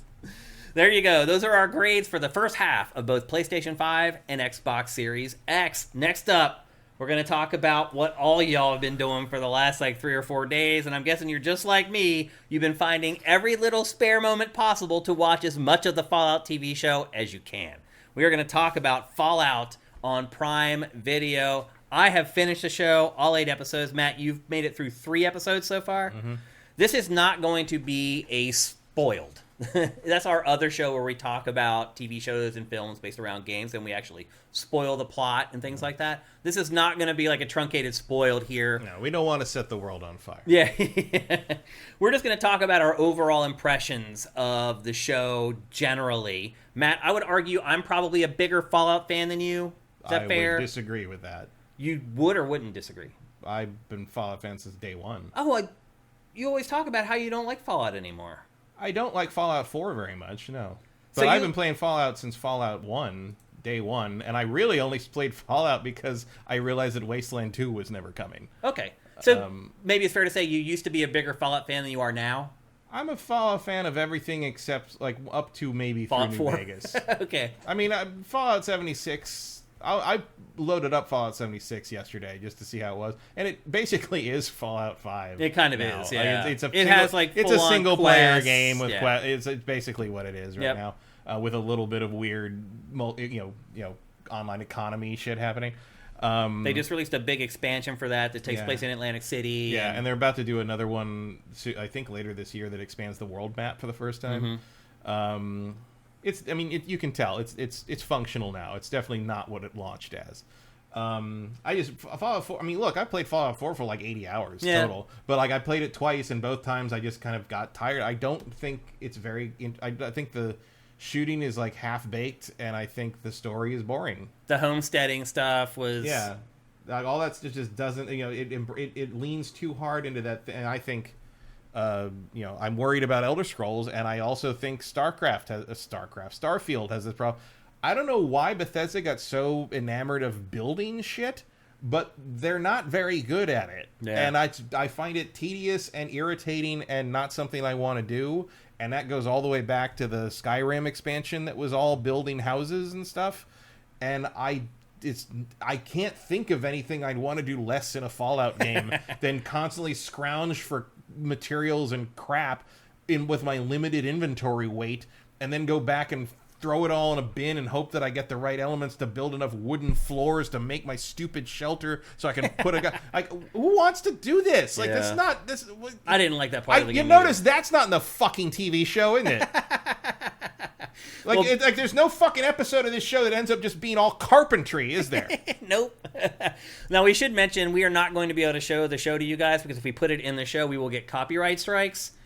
So we have to show you Fallout video games, unfortunately, while we talk about the show. That's okay, because they look very similar. Yeah, they do. Yeah, I mean, and that's to the show's credit. It absolutely nails the Fallout aesthetic. Like, every frame of that show, you dig around and look in the edges of the frames, you're going to find all kinds of cool little stuff that all perfectly aligns with the aesthetics of Fallout.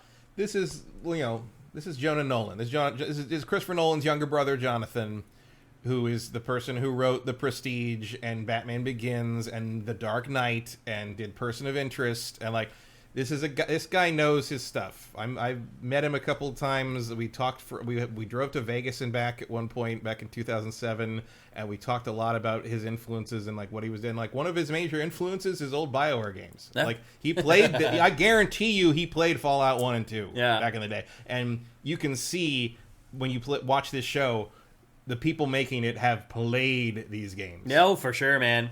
Let's give you guys a quick plot synopsis for those of you who maybe haven't watched it yet. The show basically follows a character named Lucy McLean. She is living in Vault 33. Her dad is the leader of Vault 33, and I think he's a younger brother. Her younger brother also lives there with him. Well, what happens is she is in an arranged marriage with someone from another vault.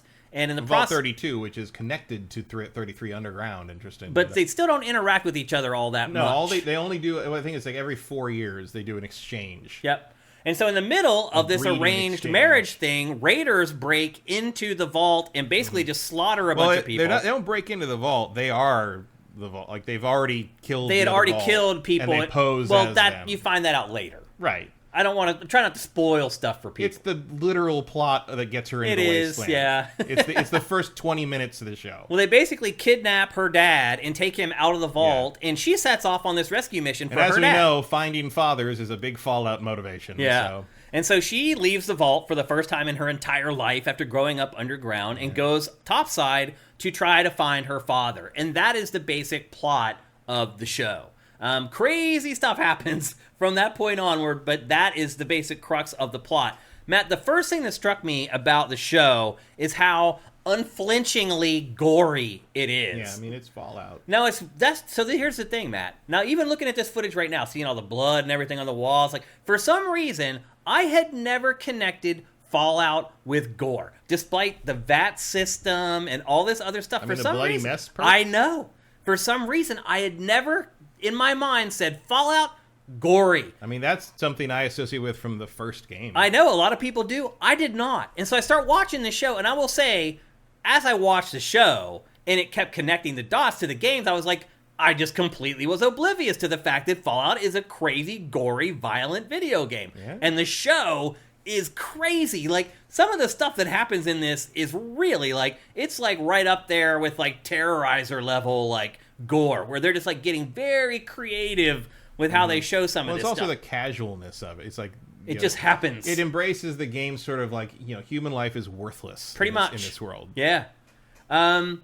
And so she leaves, and she ends up running into, and you have all the races. So you have all the factions that are involved. You have the Brotherhood of Steel, who have the big power armor, and they're kind of like the cops of the planet. And look kind of ridiculous in them, which is kind of... A little bit. I mean, I think that's intentional. You think so? Yeah, because that's what that would look like. Yeah. They look pretty silly in the game, too. Yeah, I guess. And like in live action, you don't have the advantage of being able to have the armor clip through itself. Right. So everybody kind of walks a little weird. No, you're right. They do walk pretty awkwardly. The sound design makes it work and not feel like a guy in cosplay. Yeah. But like, it's also a kind of interesting. I mean, one of the things I don't like about 4, like very much don't like about 4, is changing the power armor to be like a Iron Man vehicle suit. Yeah. Because in previous games, you basically just put the armor on. Yeah. And now it's like you have to drive. You have the power core. Yeah. I did not like that change. Yeah, I could understand that. It's just, previously it was just really good armor, and now it's a whole other thing I have to manage. Yeah. Now, they do use that to their advantage in the show, so it's pretty good. They use it well in the show, but in Fallout 4, I find that really irritating. Yep. So you do have all the other facts. You have, like, the ghouls that run around, and one of the main characters in this show is a ghoul. Are there other ghouls? Yeah, oh yeah. Remember well, you haven't got there yet. Yeah. You haven't watched enough. But I almost spoiled something huge. Because early on, it's just, he's the only ghoul early on. Oh, eventually there's way more. You can call him the ghoul. Yeah. Well, he is not the only ghoul in the show. And the show does a lot of time skipping. It will jump back to the time before the nuclear blast happened, and it keeps doing it throughout all 8 episodes. And you eventually learn that, like, the person... And by the way, Cooper the ghoul in this is probably the best character in the show. He is fascinating. But you learn his backstory. His wife used to work for Vault Tech, and he was an actor, like, being a star in cowboy movies or whatever. He was, like, hyper patriot guy who, like, called everybody else commies and blah, blah, blah. Well, eventually he finds out that, like, what his beliefs aren't necessarily aligned with what he thought they were. But the show does an expert job of constantly jumping back in time to showing how he became a ghoul and how he ended up out in the wasteland instead of down in the vaults. And the time skipping, I feel like they do a really good job with it in this show. It's never off-putting. There's sometimes when I watch TV shows and they do like a flashback episode, and as soon as it starts, I'm like, oh God, here's the flashback episode. The flashback episodes in this show are as good as any of the other ones. Well, once again, it's Jonathan Nolan. Yeah. He knows how to do that. He did Westworld. They never waste them. There is a lot of Westworld in this. There's a lot of Westworld in this, for sure. Also, like, I did like that in the second episode, there is a bunch of characters meet each other, like, for like a big kind of, it's not a showdown, but like all the characters that individual plot threads have been following all meet up in the same place. And I remember I was thinking, if this was a Netflix show, this would be the series finale. Yeah. It would have taken 12 episodes to get to this point, and they probably would have just cut. It was just and the second wait till episode, next year. though. Yeah. No. This show gets on with it. Oh, yeah. And I appreciate that. Oh, yeah. The pacing in this show is great. The character development is great. Pretty much all the actors are great, so much so that the ones that aren't great are the ones that stood out to me. Like, there's one scene where Eric Estrada is... Yeah. Have you seen that scene already? No, but I heard about it. It's horrible. It is some of the worst acting I have ever seen. I mean, but it's only because he stands out from all the other great actors in the show. Whereas, like I'm not a big fan of Michael Rappaport, but he does a great job. Yeah. In his cameo is pretty much flawless. There's a lot of casting. Yeah. So one performance stood out for me. Even the father, like, who wouldn't risk their life to save Kyle MacLachlan? Yeah. Yeah. There's another subplot too, where there's this guy who wants to be a part of the power armor, and there's this whole program in this that's not in the games where each set of power armor has what's called a squire. It's basically this human that runs along with them and carries this huge bag of crap. Yeah, which is a very funny reference to how much crap you carry around in the game. And there's a lot of stuff, like the game, like they take the game's logic and just pick it up and run with it in ways that I think are really clever. Like, there's nothing the stim pack can't fix. Yep. And it's like, that's just the way logic of the world. That's how it is. Like this character was almost dead. Stim pack? No, they're fine. Yeah. They're all right. Well, there's other stuff that happens later on too that follows in that same vein, and it lines up perfectly. There's so much in this that's just like, the people who made the show were like, that's great. There's no reason to change that. Keep it. Keep that. Everything in there is just like everything you recognize, down to the brands and the logos on all. They didn't even change the logos on the fake brands. No, I know. They're like, they knew this world was a winner, because that's the thing about Fallout, is the story doesn't really matter. Like the story, the games all tell different stories, and this story is structured like a game. Story. Like, it's structured like a Fallout game. Like, you can even, okay, here's the first town, here's the first antagonist you meet, here's the first quest. It's all there. Yeah. It's pretty amazing. And look, we'll probably do a spoiled for this show once Matt finally gets through all the episodes. So we don't want to talk about it too much here. We're probably going to talk about it at length eventually, once we can do spoiled and actually talk about the spoilers and other parts of the show. But for me, the overarching opinion I have of this show, one, is that it's flipping great. Like, I'm torn between whether Fallout or The Last of Us is the better adaptation of games. I think it's hard to compare. I think they're both. But that's how good it is. I think they're both on par with each other. Where Last of Us is basically adapting the story directly, and Fallout is an adaptation of a setting. Yeah. So it's hard to really do a 1-to-1 comparison. But I'd say they both nail what they're after about on the same level. Yep. And to Matt's point, this is a great universe for a TV show. It just is. It's so weird and avant-garde. Like, for people who haven't played Fallout games, they must be like, what the hell? Yeah. Like, it's like this 50s retro chic tech that they're living in. Like, there's nothing else like it. And it's interesting and compelling. And the concept of people living underground for hundreds of years. And then it's all great for a TV show. It's not over-explained. And it's not like... It's not all laid out in front of you. It's not like a homework assignment. Like, they just show you this shit, and everybody knows enough about post-apocalyptic stories to get it. And it works. Yep. But everything's still like the layout of the vault is the same as it is in the game. It's true. I know. Like the respect for the source material is immense. Yep. It's incredible. The other thing, which makes it even crazier that people are complaining about things that they think are breaking canon, which is like, it's Fallout. Yeah. Like, if you expect an intricate story that connects up everywhere perfectly in Fallout, I don't know what to tell you, man. Like, it also did like the perfect amount of fan service without being overbearing, where people who aren't fans won't get it. Like, there's a crafting and gear bench that you see in one scene. There's the Red Rocket gas station. The dog companions are explained why they exist in the universe. Of course, there's power armor. Bottle caps and teeth are used as like valuable currents. Like, there's all these little nods to the games that fans of the games will appreciate, but they're not weird or put in places where like an average person would be like, wait, that doesn't make sense. Like, it all makes sense. The best compliment I can give the show is that it gave me new appreciation for this IP that I didn't have. And I am already a big fan, one. And two, it made me way more excited for Fallout 5. And to me, mission accomplished. That, to me, is the big mission for a show like this, to get people to buy the game eventually. Well, see, that's the thing, is I don't think that's the mission of this. I think it's to get them to buy the current games.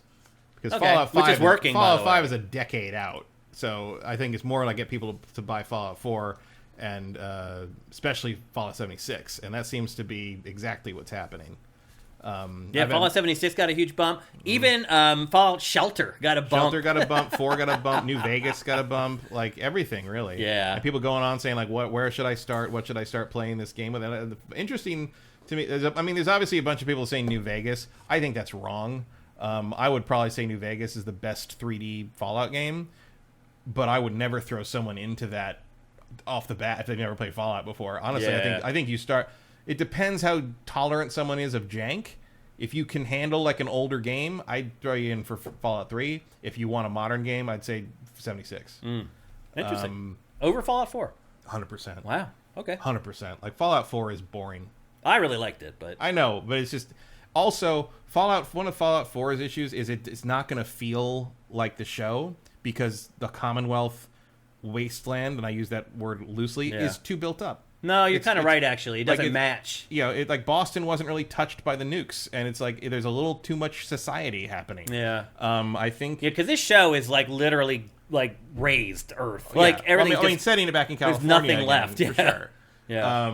Yeah, and you see, and it's in L.A. for the most part, and we've never really seen a lot of. They that call area Hollywood before. Philly for some reason, which is weird. Oh, because I was wondering that too, and I figured it out. It was because what was it? It was a fill up. It was a fill up something, something like that. There was a line in there that I'm like, oh, that's why they call it Philly, because it was that. Gotcha. Because I was confused by that at first too, and then it's a slang thing. Okay. And it's it's a more traditional Fallout setting, just because the original 2 games were in the Southwest too. Right. Matt, my next question is: can you get Amazon Prime for just a month?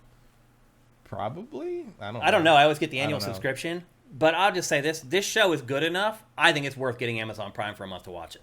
Yeah, I would definitely watch it. Yeah, it's worth it. And again, we'll talk about this again once Matt has had a chance to go through it, and we'll do a spoiled, which means we'll talk about spoilers. So y'all need to get on watching Fallout. It is that good. All the rumblings you're seeing online, on social media, it's all true. The show is that flipping good. I really loved it. Like, I watched this show at like 7 in the morning because I only have so many hours to do stuff. I woke up on Saturday morning at 7 a.m. and sat and watched Fallout. My wife woke up at like 9 or 10 and she's like, what are you doing watching this crazy show at 8 in the morning? And I'm like, I have to. I only found time. So that's how good it is. Like, my ass was setting an alarm to get up early so I could watch more episodes of it. Fallout is that good. See, this is what I'm talking about, where like LaRonda's is like New Vegas for sure. It's an old game, but you have to. I'm not going to have anyone who hasn't played Fallout be putting mods into New Vegas. It doesn't fucking work. Because now they need a gaming PC. Now they got to go to Nexus Mods. Now they got to make an account on Nexus Mods. Now they got to now I got to give them how to put the mods in. Like, no, just put Fallout 3 in your fucking Xbox and play it. Yeah. And there's your Fallout. Yeah. That's what Fallout is. Yep. And if you like that, you can maybe fight your way through New Vegas and hope it doesn't crash 4,000 times on console or something. Like, New Vegas is definitely what I would say is the best Fallout game, certainly in the 3D era. I might like Fallout 2 more than it in the end. But Fallout New Vegas, when I play it, is modded to within an inch of its life with 58 fucking things. It's like it's not playable by a casual person. Yeah. Like, I don't believe that at all. Okay. Well, we do need to move on. We're running out of time. But, Matt, that's 2 thumbs up from us for the Fallout show, right? Oh, yeah. Yeah. Easy. Yeah. Unless it takes some crazy swerve at some point, but no, it doesn't. They nailed it. Well, it does, but it's an awesome crazy swerve. Added to the short list of video game adaptations that have actually done their job, which I would say is mostly Last of Us, this, and Cyberpunk Witcher, the first season of Witcher. Cyberpunk Edge Runners, because that made a big boost in sales for Cyberpunk 2077. I don't know if The Witcher really did that for Witcher 3. No, I don't think it did at all. Because it was also way late. Like, much later and not really related. And it's a different story. And I'm just saying it's the other really good video game show, the first season. Anyway. Yeah, but that's the thing is, like, Witcher isn't a video game show; it's a book show. No, that's true. Because they're telling the book story. Point. That's a good point. Because I kept thinking about how the Halo show had no appreciable impact on the game and interest in the game. Probably because the Halo show is terrible. Yeah. So it it's important that the show is good. Yeah, and this one is. Go watch it. And again, I would recommend getting Prime for a month. And then you can give us Twitch Prime as well. All right, let's move on. We're going to talk about a game that Matt and I have been playing. And I think this is one that we have differing opinions on. Well, let me clarify. I play this for 20 minutes. Oh, and that's enough because I hate this game. Well, I'll say this, Matt. That is enough time to get the gist of the game. It seemed like it definitely is. And we're talking about a game called Children of the Sun. It is a sniping game that's not a sniping game. It's really hard to describe, and the reason I like it it's a sniping puzzle game. Really, it really is. It's like a puzzle. It's really more like billiards or pool than it is like a sniping game. So you play as a young girl who grew up in a cult that killed her parents, and she has come back for revenge on the cult. And you show up with a sniper rifle. She licks a sniper rifle. There's a very dark edge and tone to this game. This game is the most embarrassing thing I've played. Oh, really? Years. It's such. This game's a little 3 edgy 5 me. It's just like I'm glad that someone who worked at Hot Topic, as long as whoever made this did to get like to put out something this like high quality. But like, holy shit, this is not something I want to look at. I think it's ugly. The art style is pretty ugly, but the way it's all put together, the art style with the stills, with the soundtrack and like the. Not even necessarily the soundtrack, like the ambient sound. The game is... It's difficult to call the background sounds of this music. Yeah. But it's like appropriate. they're like dirges almost. Yeah. It has a very specific tone, and I think it nails it. Now, the actual gameplay, it's a level-by-level game, and you have one bullet to kill everybody. That's basically the gist of it. And when each level starts, you basically circle around the level, and you try to scope out the people in the center to figure out how you can line up your shots to get all of them with one bullet. And so basically you shoot a bullet. Once it hits something, you can then re-aim and send the bullet to something else. And then they throw wrinkles into the mix eventually where, like, okay, you can shoot this car's gas tank. And if you do, that gives you a chance to reorient your bullet and fire it in a different direction. And then sometimes they'll put, like, birds in the sky, and you can shoot them, which will send your bullet up to the sky, which will then let you look down and have an overall view of the entire battlefield to help you kind of plan out your next couple shots. And that is basically the premise of the game. Every level, I mean, once you get the hang of it, each level takes you like a minute, or maybe like the hardest ones took me like 2 tries and like 5 minutes. So it's one of those games where you're just going through mission after mission trying to solve the puzzle of each one of them. It's a hard game to explain to people, really, because you see it and you're like, oh, so you're sniping people. No, you really aren't. Like, no, you're driving a magic bullet. Pretty much, yeah. And then eventually they give you a couple other mechanics, like they give you the ability to pause a bullet in midair and then reorient it a little bit to like aim around trees and stuff like that, so you can kind of curve your bullets. So they do eventually add a couple. There's like a reset ability you get. Yeah. At one point. One thing that happens too is you can mark all the enemies if you want to, and then it'll put numbers above their head. Or if you just organically go through it the first time and maybe you fail, any enemy that you hit your first time through will be marked. So your second time, it makes it easier to get through it your second time. And that's pretty much the whole game. I finished the game in it's about 2 hours long. It took me 3 hours to finish it. And there's the most I ever had to play a level was like 3 times. Like it, but this is really a game more about its tone and its aesthetics more than anything else. I could understand where someone might think it's vapid and like silly, but it is. I mean, I played, I think, 9 or 10 levels of this, and I was like, I'm done. Yeah, like there's nothing here. I will say this is the most paper thin, boring ass thing I've played all year.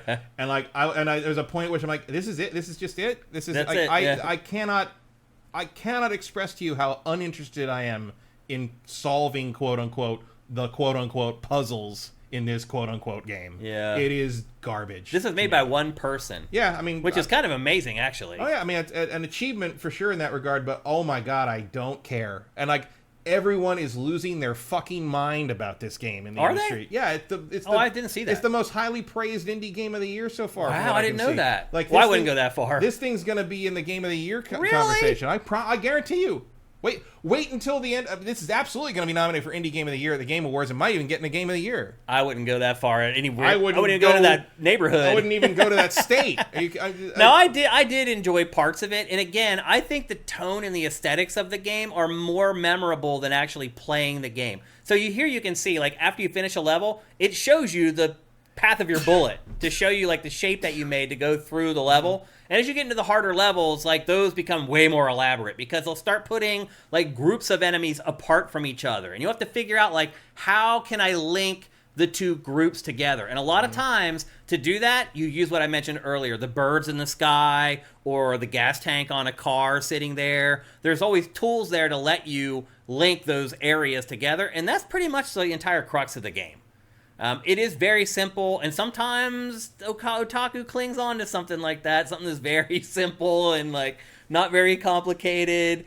But no, like, I agree with you, Matt. Like, this is not a Game of the Year contender. This is not, as for me right now, an indie Game of the Year contender either. But I did appreciate the aesthetics and the concepts behind it a little more than you did. Yeah, I don't appreciate them at all. I think they're garbage. This is only $15, and again, it is only 3 hours long. It is unique. I have never played a game like this in my life before, but that doesn't mean that automatically makes it good. Like, yeah, there's just nothing. I mean, if I want to play a puzzle about angles, there are better games for that. If I want to play a game about sniping, there are way better games for that. Yeah. If I want to play a game about killing cult members, that are better games. So I don't get any. I get nothing out of this game. It's just I'm irritated by it. I played it for 20 minutes and I will probably refund it.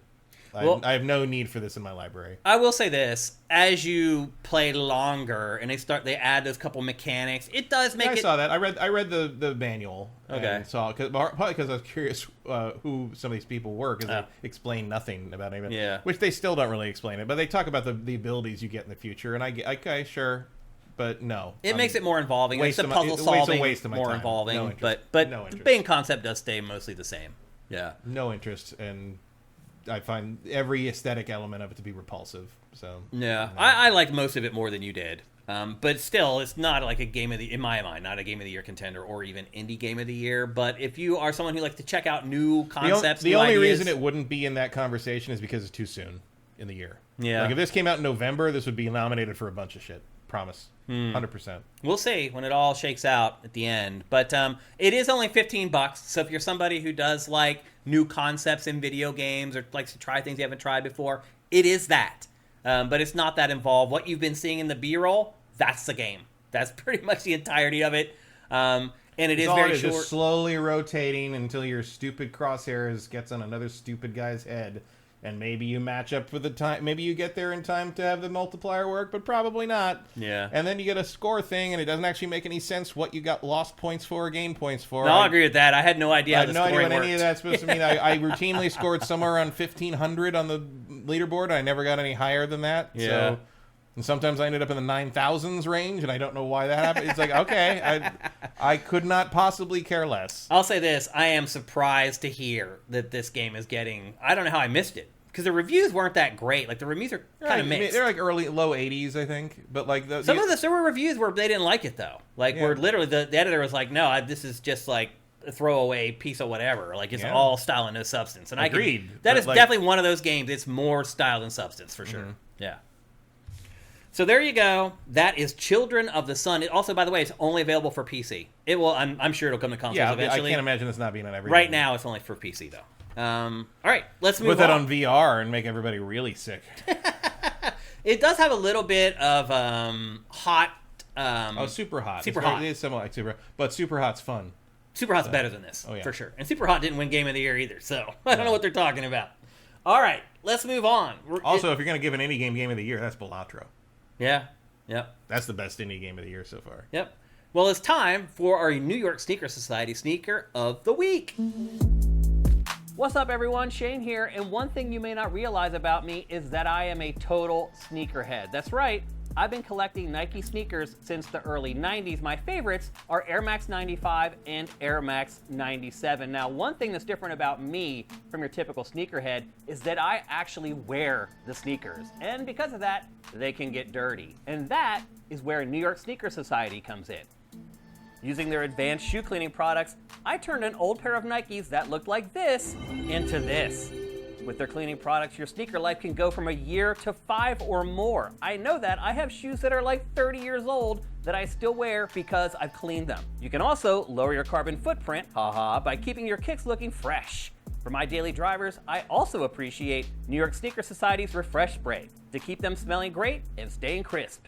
Head to nysneakersociety.co/sifted to clean your shoes like a pro at home and get 10% off your order. That's right, that's nysneakersociety.co/sifted for 10% off.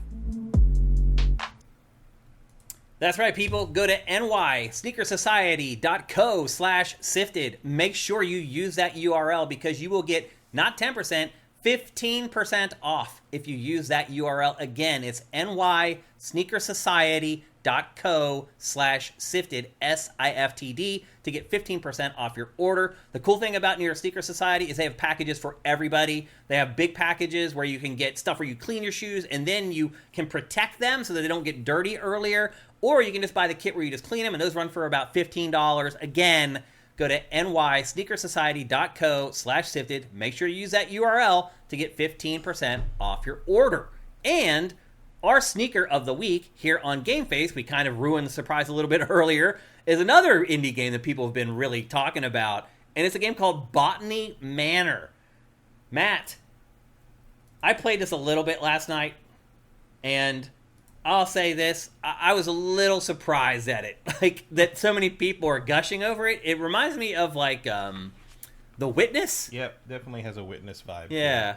I enjoyed it, but it's like what people are calling out cozy games. Oh, definitely cozy game. I hate that phrase, but this is the definition of it. Better than Blobber. That's true. It is a very laid back puzzle adventure, basically, where you need to grow specific plants, and there's a process that you need to follow, which has no relation to reality. Right? By the way. That's like a game. It is being like, oh, do I have to like plant this? Like, oh no, this one grows because I flash a camera bulb at it. Right. Okay, right. I thought I was gonna have to like be doing actual gardening right, or something. No, it's all not. It's like it is a lot of trial. It's about as real to gardening as Pokemon Snap is to photography. Yeah. There are clues that like tell you like at the beginning, like you have to cross-reference like these two pieces of material that they give you to figure out what that exact type of plant needs, and you figure out, oh, it needs air temperature at this exact temperature, so then you go set the boiler to the temperature, and then you take the plant over to the exhaust vent, and the heat hits it, and it grows, and then a door unlocks, and you go to the next room, and then there's another one that you have to... the areas get bigger, so you have to like figure out where to take things more, and like it's... The house unlocks the doors, and now you can get anywhere, and you have to interact between the different puzzles. It's very standard puzzle adventure, single location puzzle adventure. Yeah, but it's a good one. It's fun. Yeah, it's fun, and it's got a different angle to it, like growing the plants and everything like that. Like it's a very relaxing game. And as I mentioned earlier, it's on Game Pass. If you're a subscriber, you can just go download it and play it now. How much did you pay for it, Matt? Whatever the price on Steam was. I'm asking how much is it if you pay for it? Because I didn't. I just 25. Okay, something like that. How much have you played of it? I think about halfway through it. It's fine. It's fun. Yeah. This got like 9s out of 10. I don't know about that. I was like, I was expecting a lot more for a 9 out of 10. Like it's a pretty standard evolution of kind of there's witness to it. There's some whatever happened to Edith, what remains of Edith Finch to it. There's some mostly from the story you're telling about the woman you're playing. You play like a 60-year-old woman in this, who's an expert in botany but has come back to her manor, and all of a sudden it's weird that she doesn't know how any of these plants work, but like even though she has all these facilities here to make. There's a couple notes that basically say like, oh, she's so scatterbrained. She never was like, okay, that's not a really great thing for an expert in something.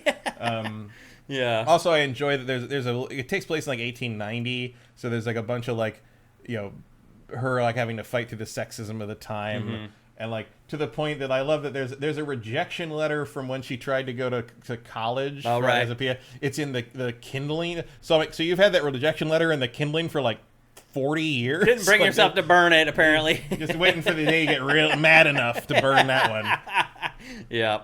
I'm not into these types of games really, so this isn't really for me. But again, it is on Game Pass, so you can play it for free. And it is relaxing. It's one of those games you can kick your feet up and spend a little bit of time with, and you're not going to get stressed out about it. And they get complex. The puzzles get complex enough that you don't feel like it doesn't feel like they're treating you like an idiot. Yeah. Early ones you're like, oh, that's it, and later on there's enough moving parts that it feels a little more organic. Yeah. No pun intended. I only played the first 2 hours of it.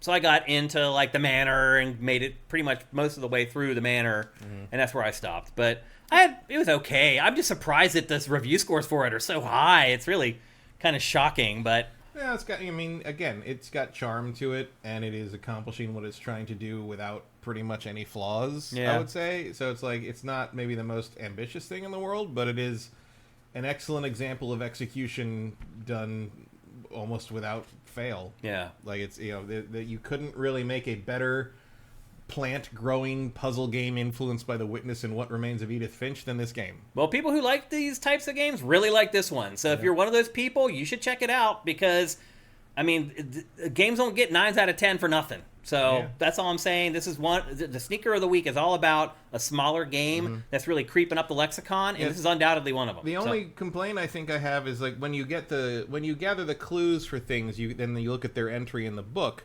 You can arrange the clues in there's spaces for each clue, and you can put wrong clues in, like so it won't like activate, and so you find clues out of order. And that becomes more of an issue later in the game as you find clues for various things, different puzzles simultaneously. Yeah. But when you put it all together, it'll like kind of glue into the book, and it like so you found all the clues, but you can't look at the clues in the book. If you want to re-look at a clue, you have to go back to the clue in the world and read the paper or read the book or whatever. And I'm like, why am I not just making notes about the clues I find and just like, That's a weird way to do that. That was happening in Alone in the Dark. Like, you couldn't go back and look at the clues. So I was taking pictures with my cell phone of the TV screen.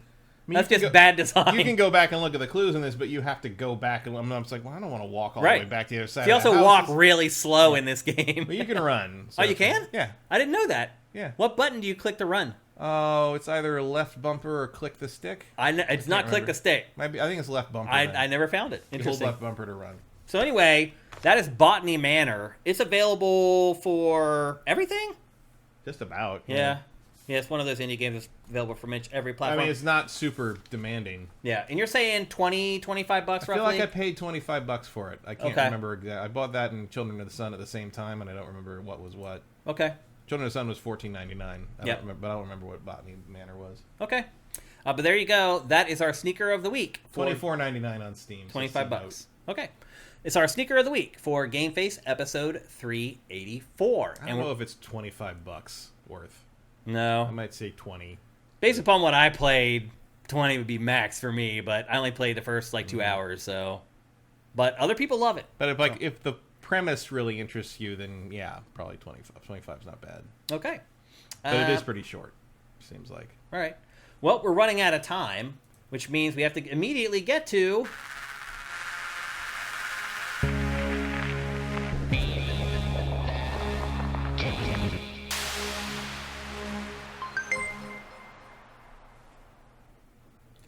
So this week's edition of Name That Game Tune has some special meaning. So our sponsor for this segment, SoundWizardry.com, had a huge contract on a game that it's been working on. I mentioned that they were on location last couple of weeks, and that's what they were doing. They were working on this big project. Well, the project was just canceled out of nowhere, and the story has become a big story across the industry. There's this...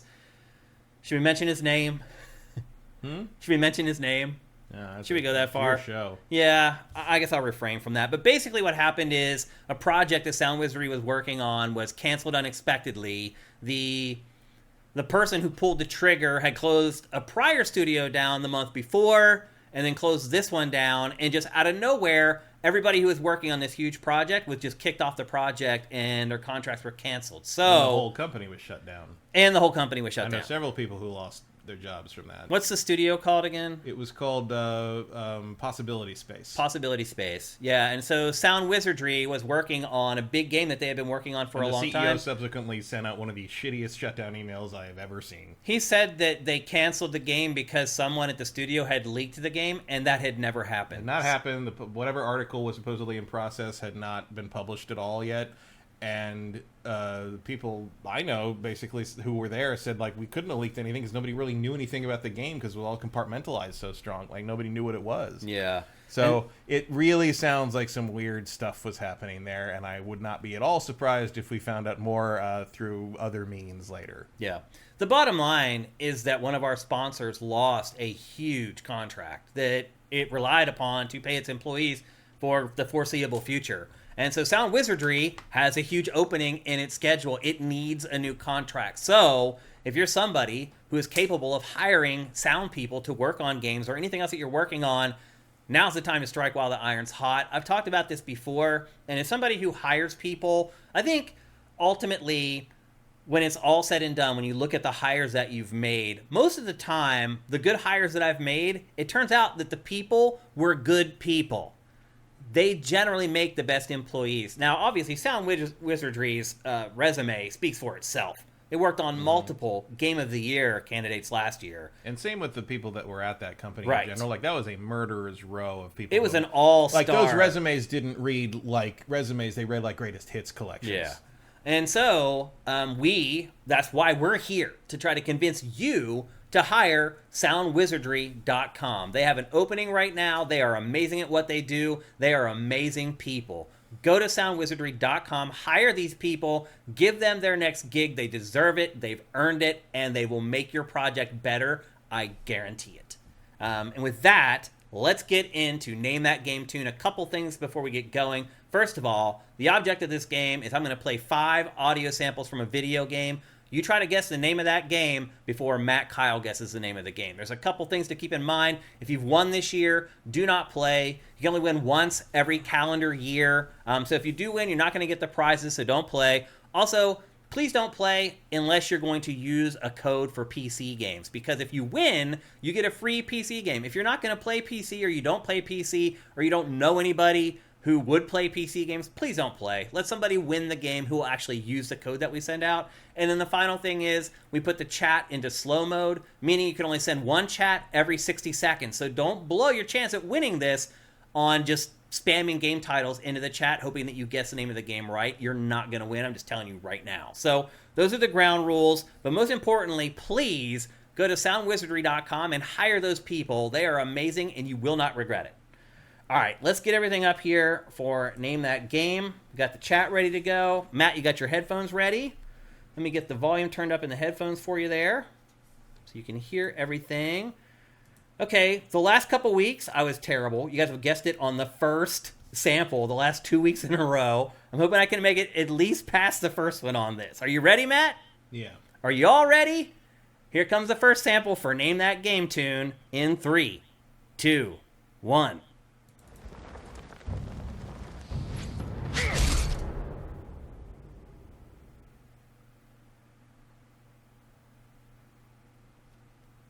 Any guesses, Matt? You can cheat. You can guess as many times as you want every 60 seconds. I never thought about that. Oh my God, wow. No! You got it. There it is. Yeah. Taiko drums. That's true. Damn, dude. Rosencrantz, you got it. He got it already. It's over, people. The first guess. Got it. Ghost of Tsushima. Dang it. Why am I so terrible at this, Matt? I think other people are just very good at it. Wow. Fire Native also thinks your hat is... Oh, really? is offensive. Let's see if anybody else got Ghost of Tsushima or if it was just Rosencrantz. He's the only one I saw. Yep. Dang. You guys are just too good. I try to make it exciting and get all the way to the end. I just can't do it. You're just too good at it.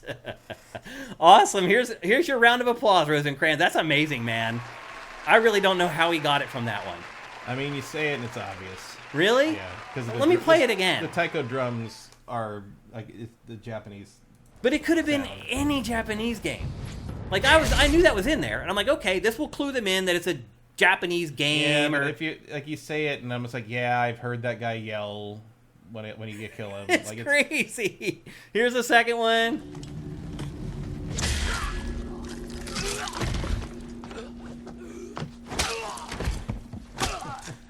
Just murder. Yep. Here's the third one.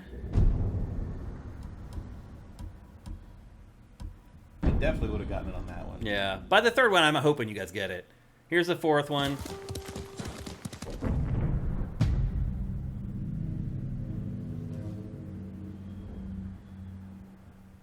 And here's the last one.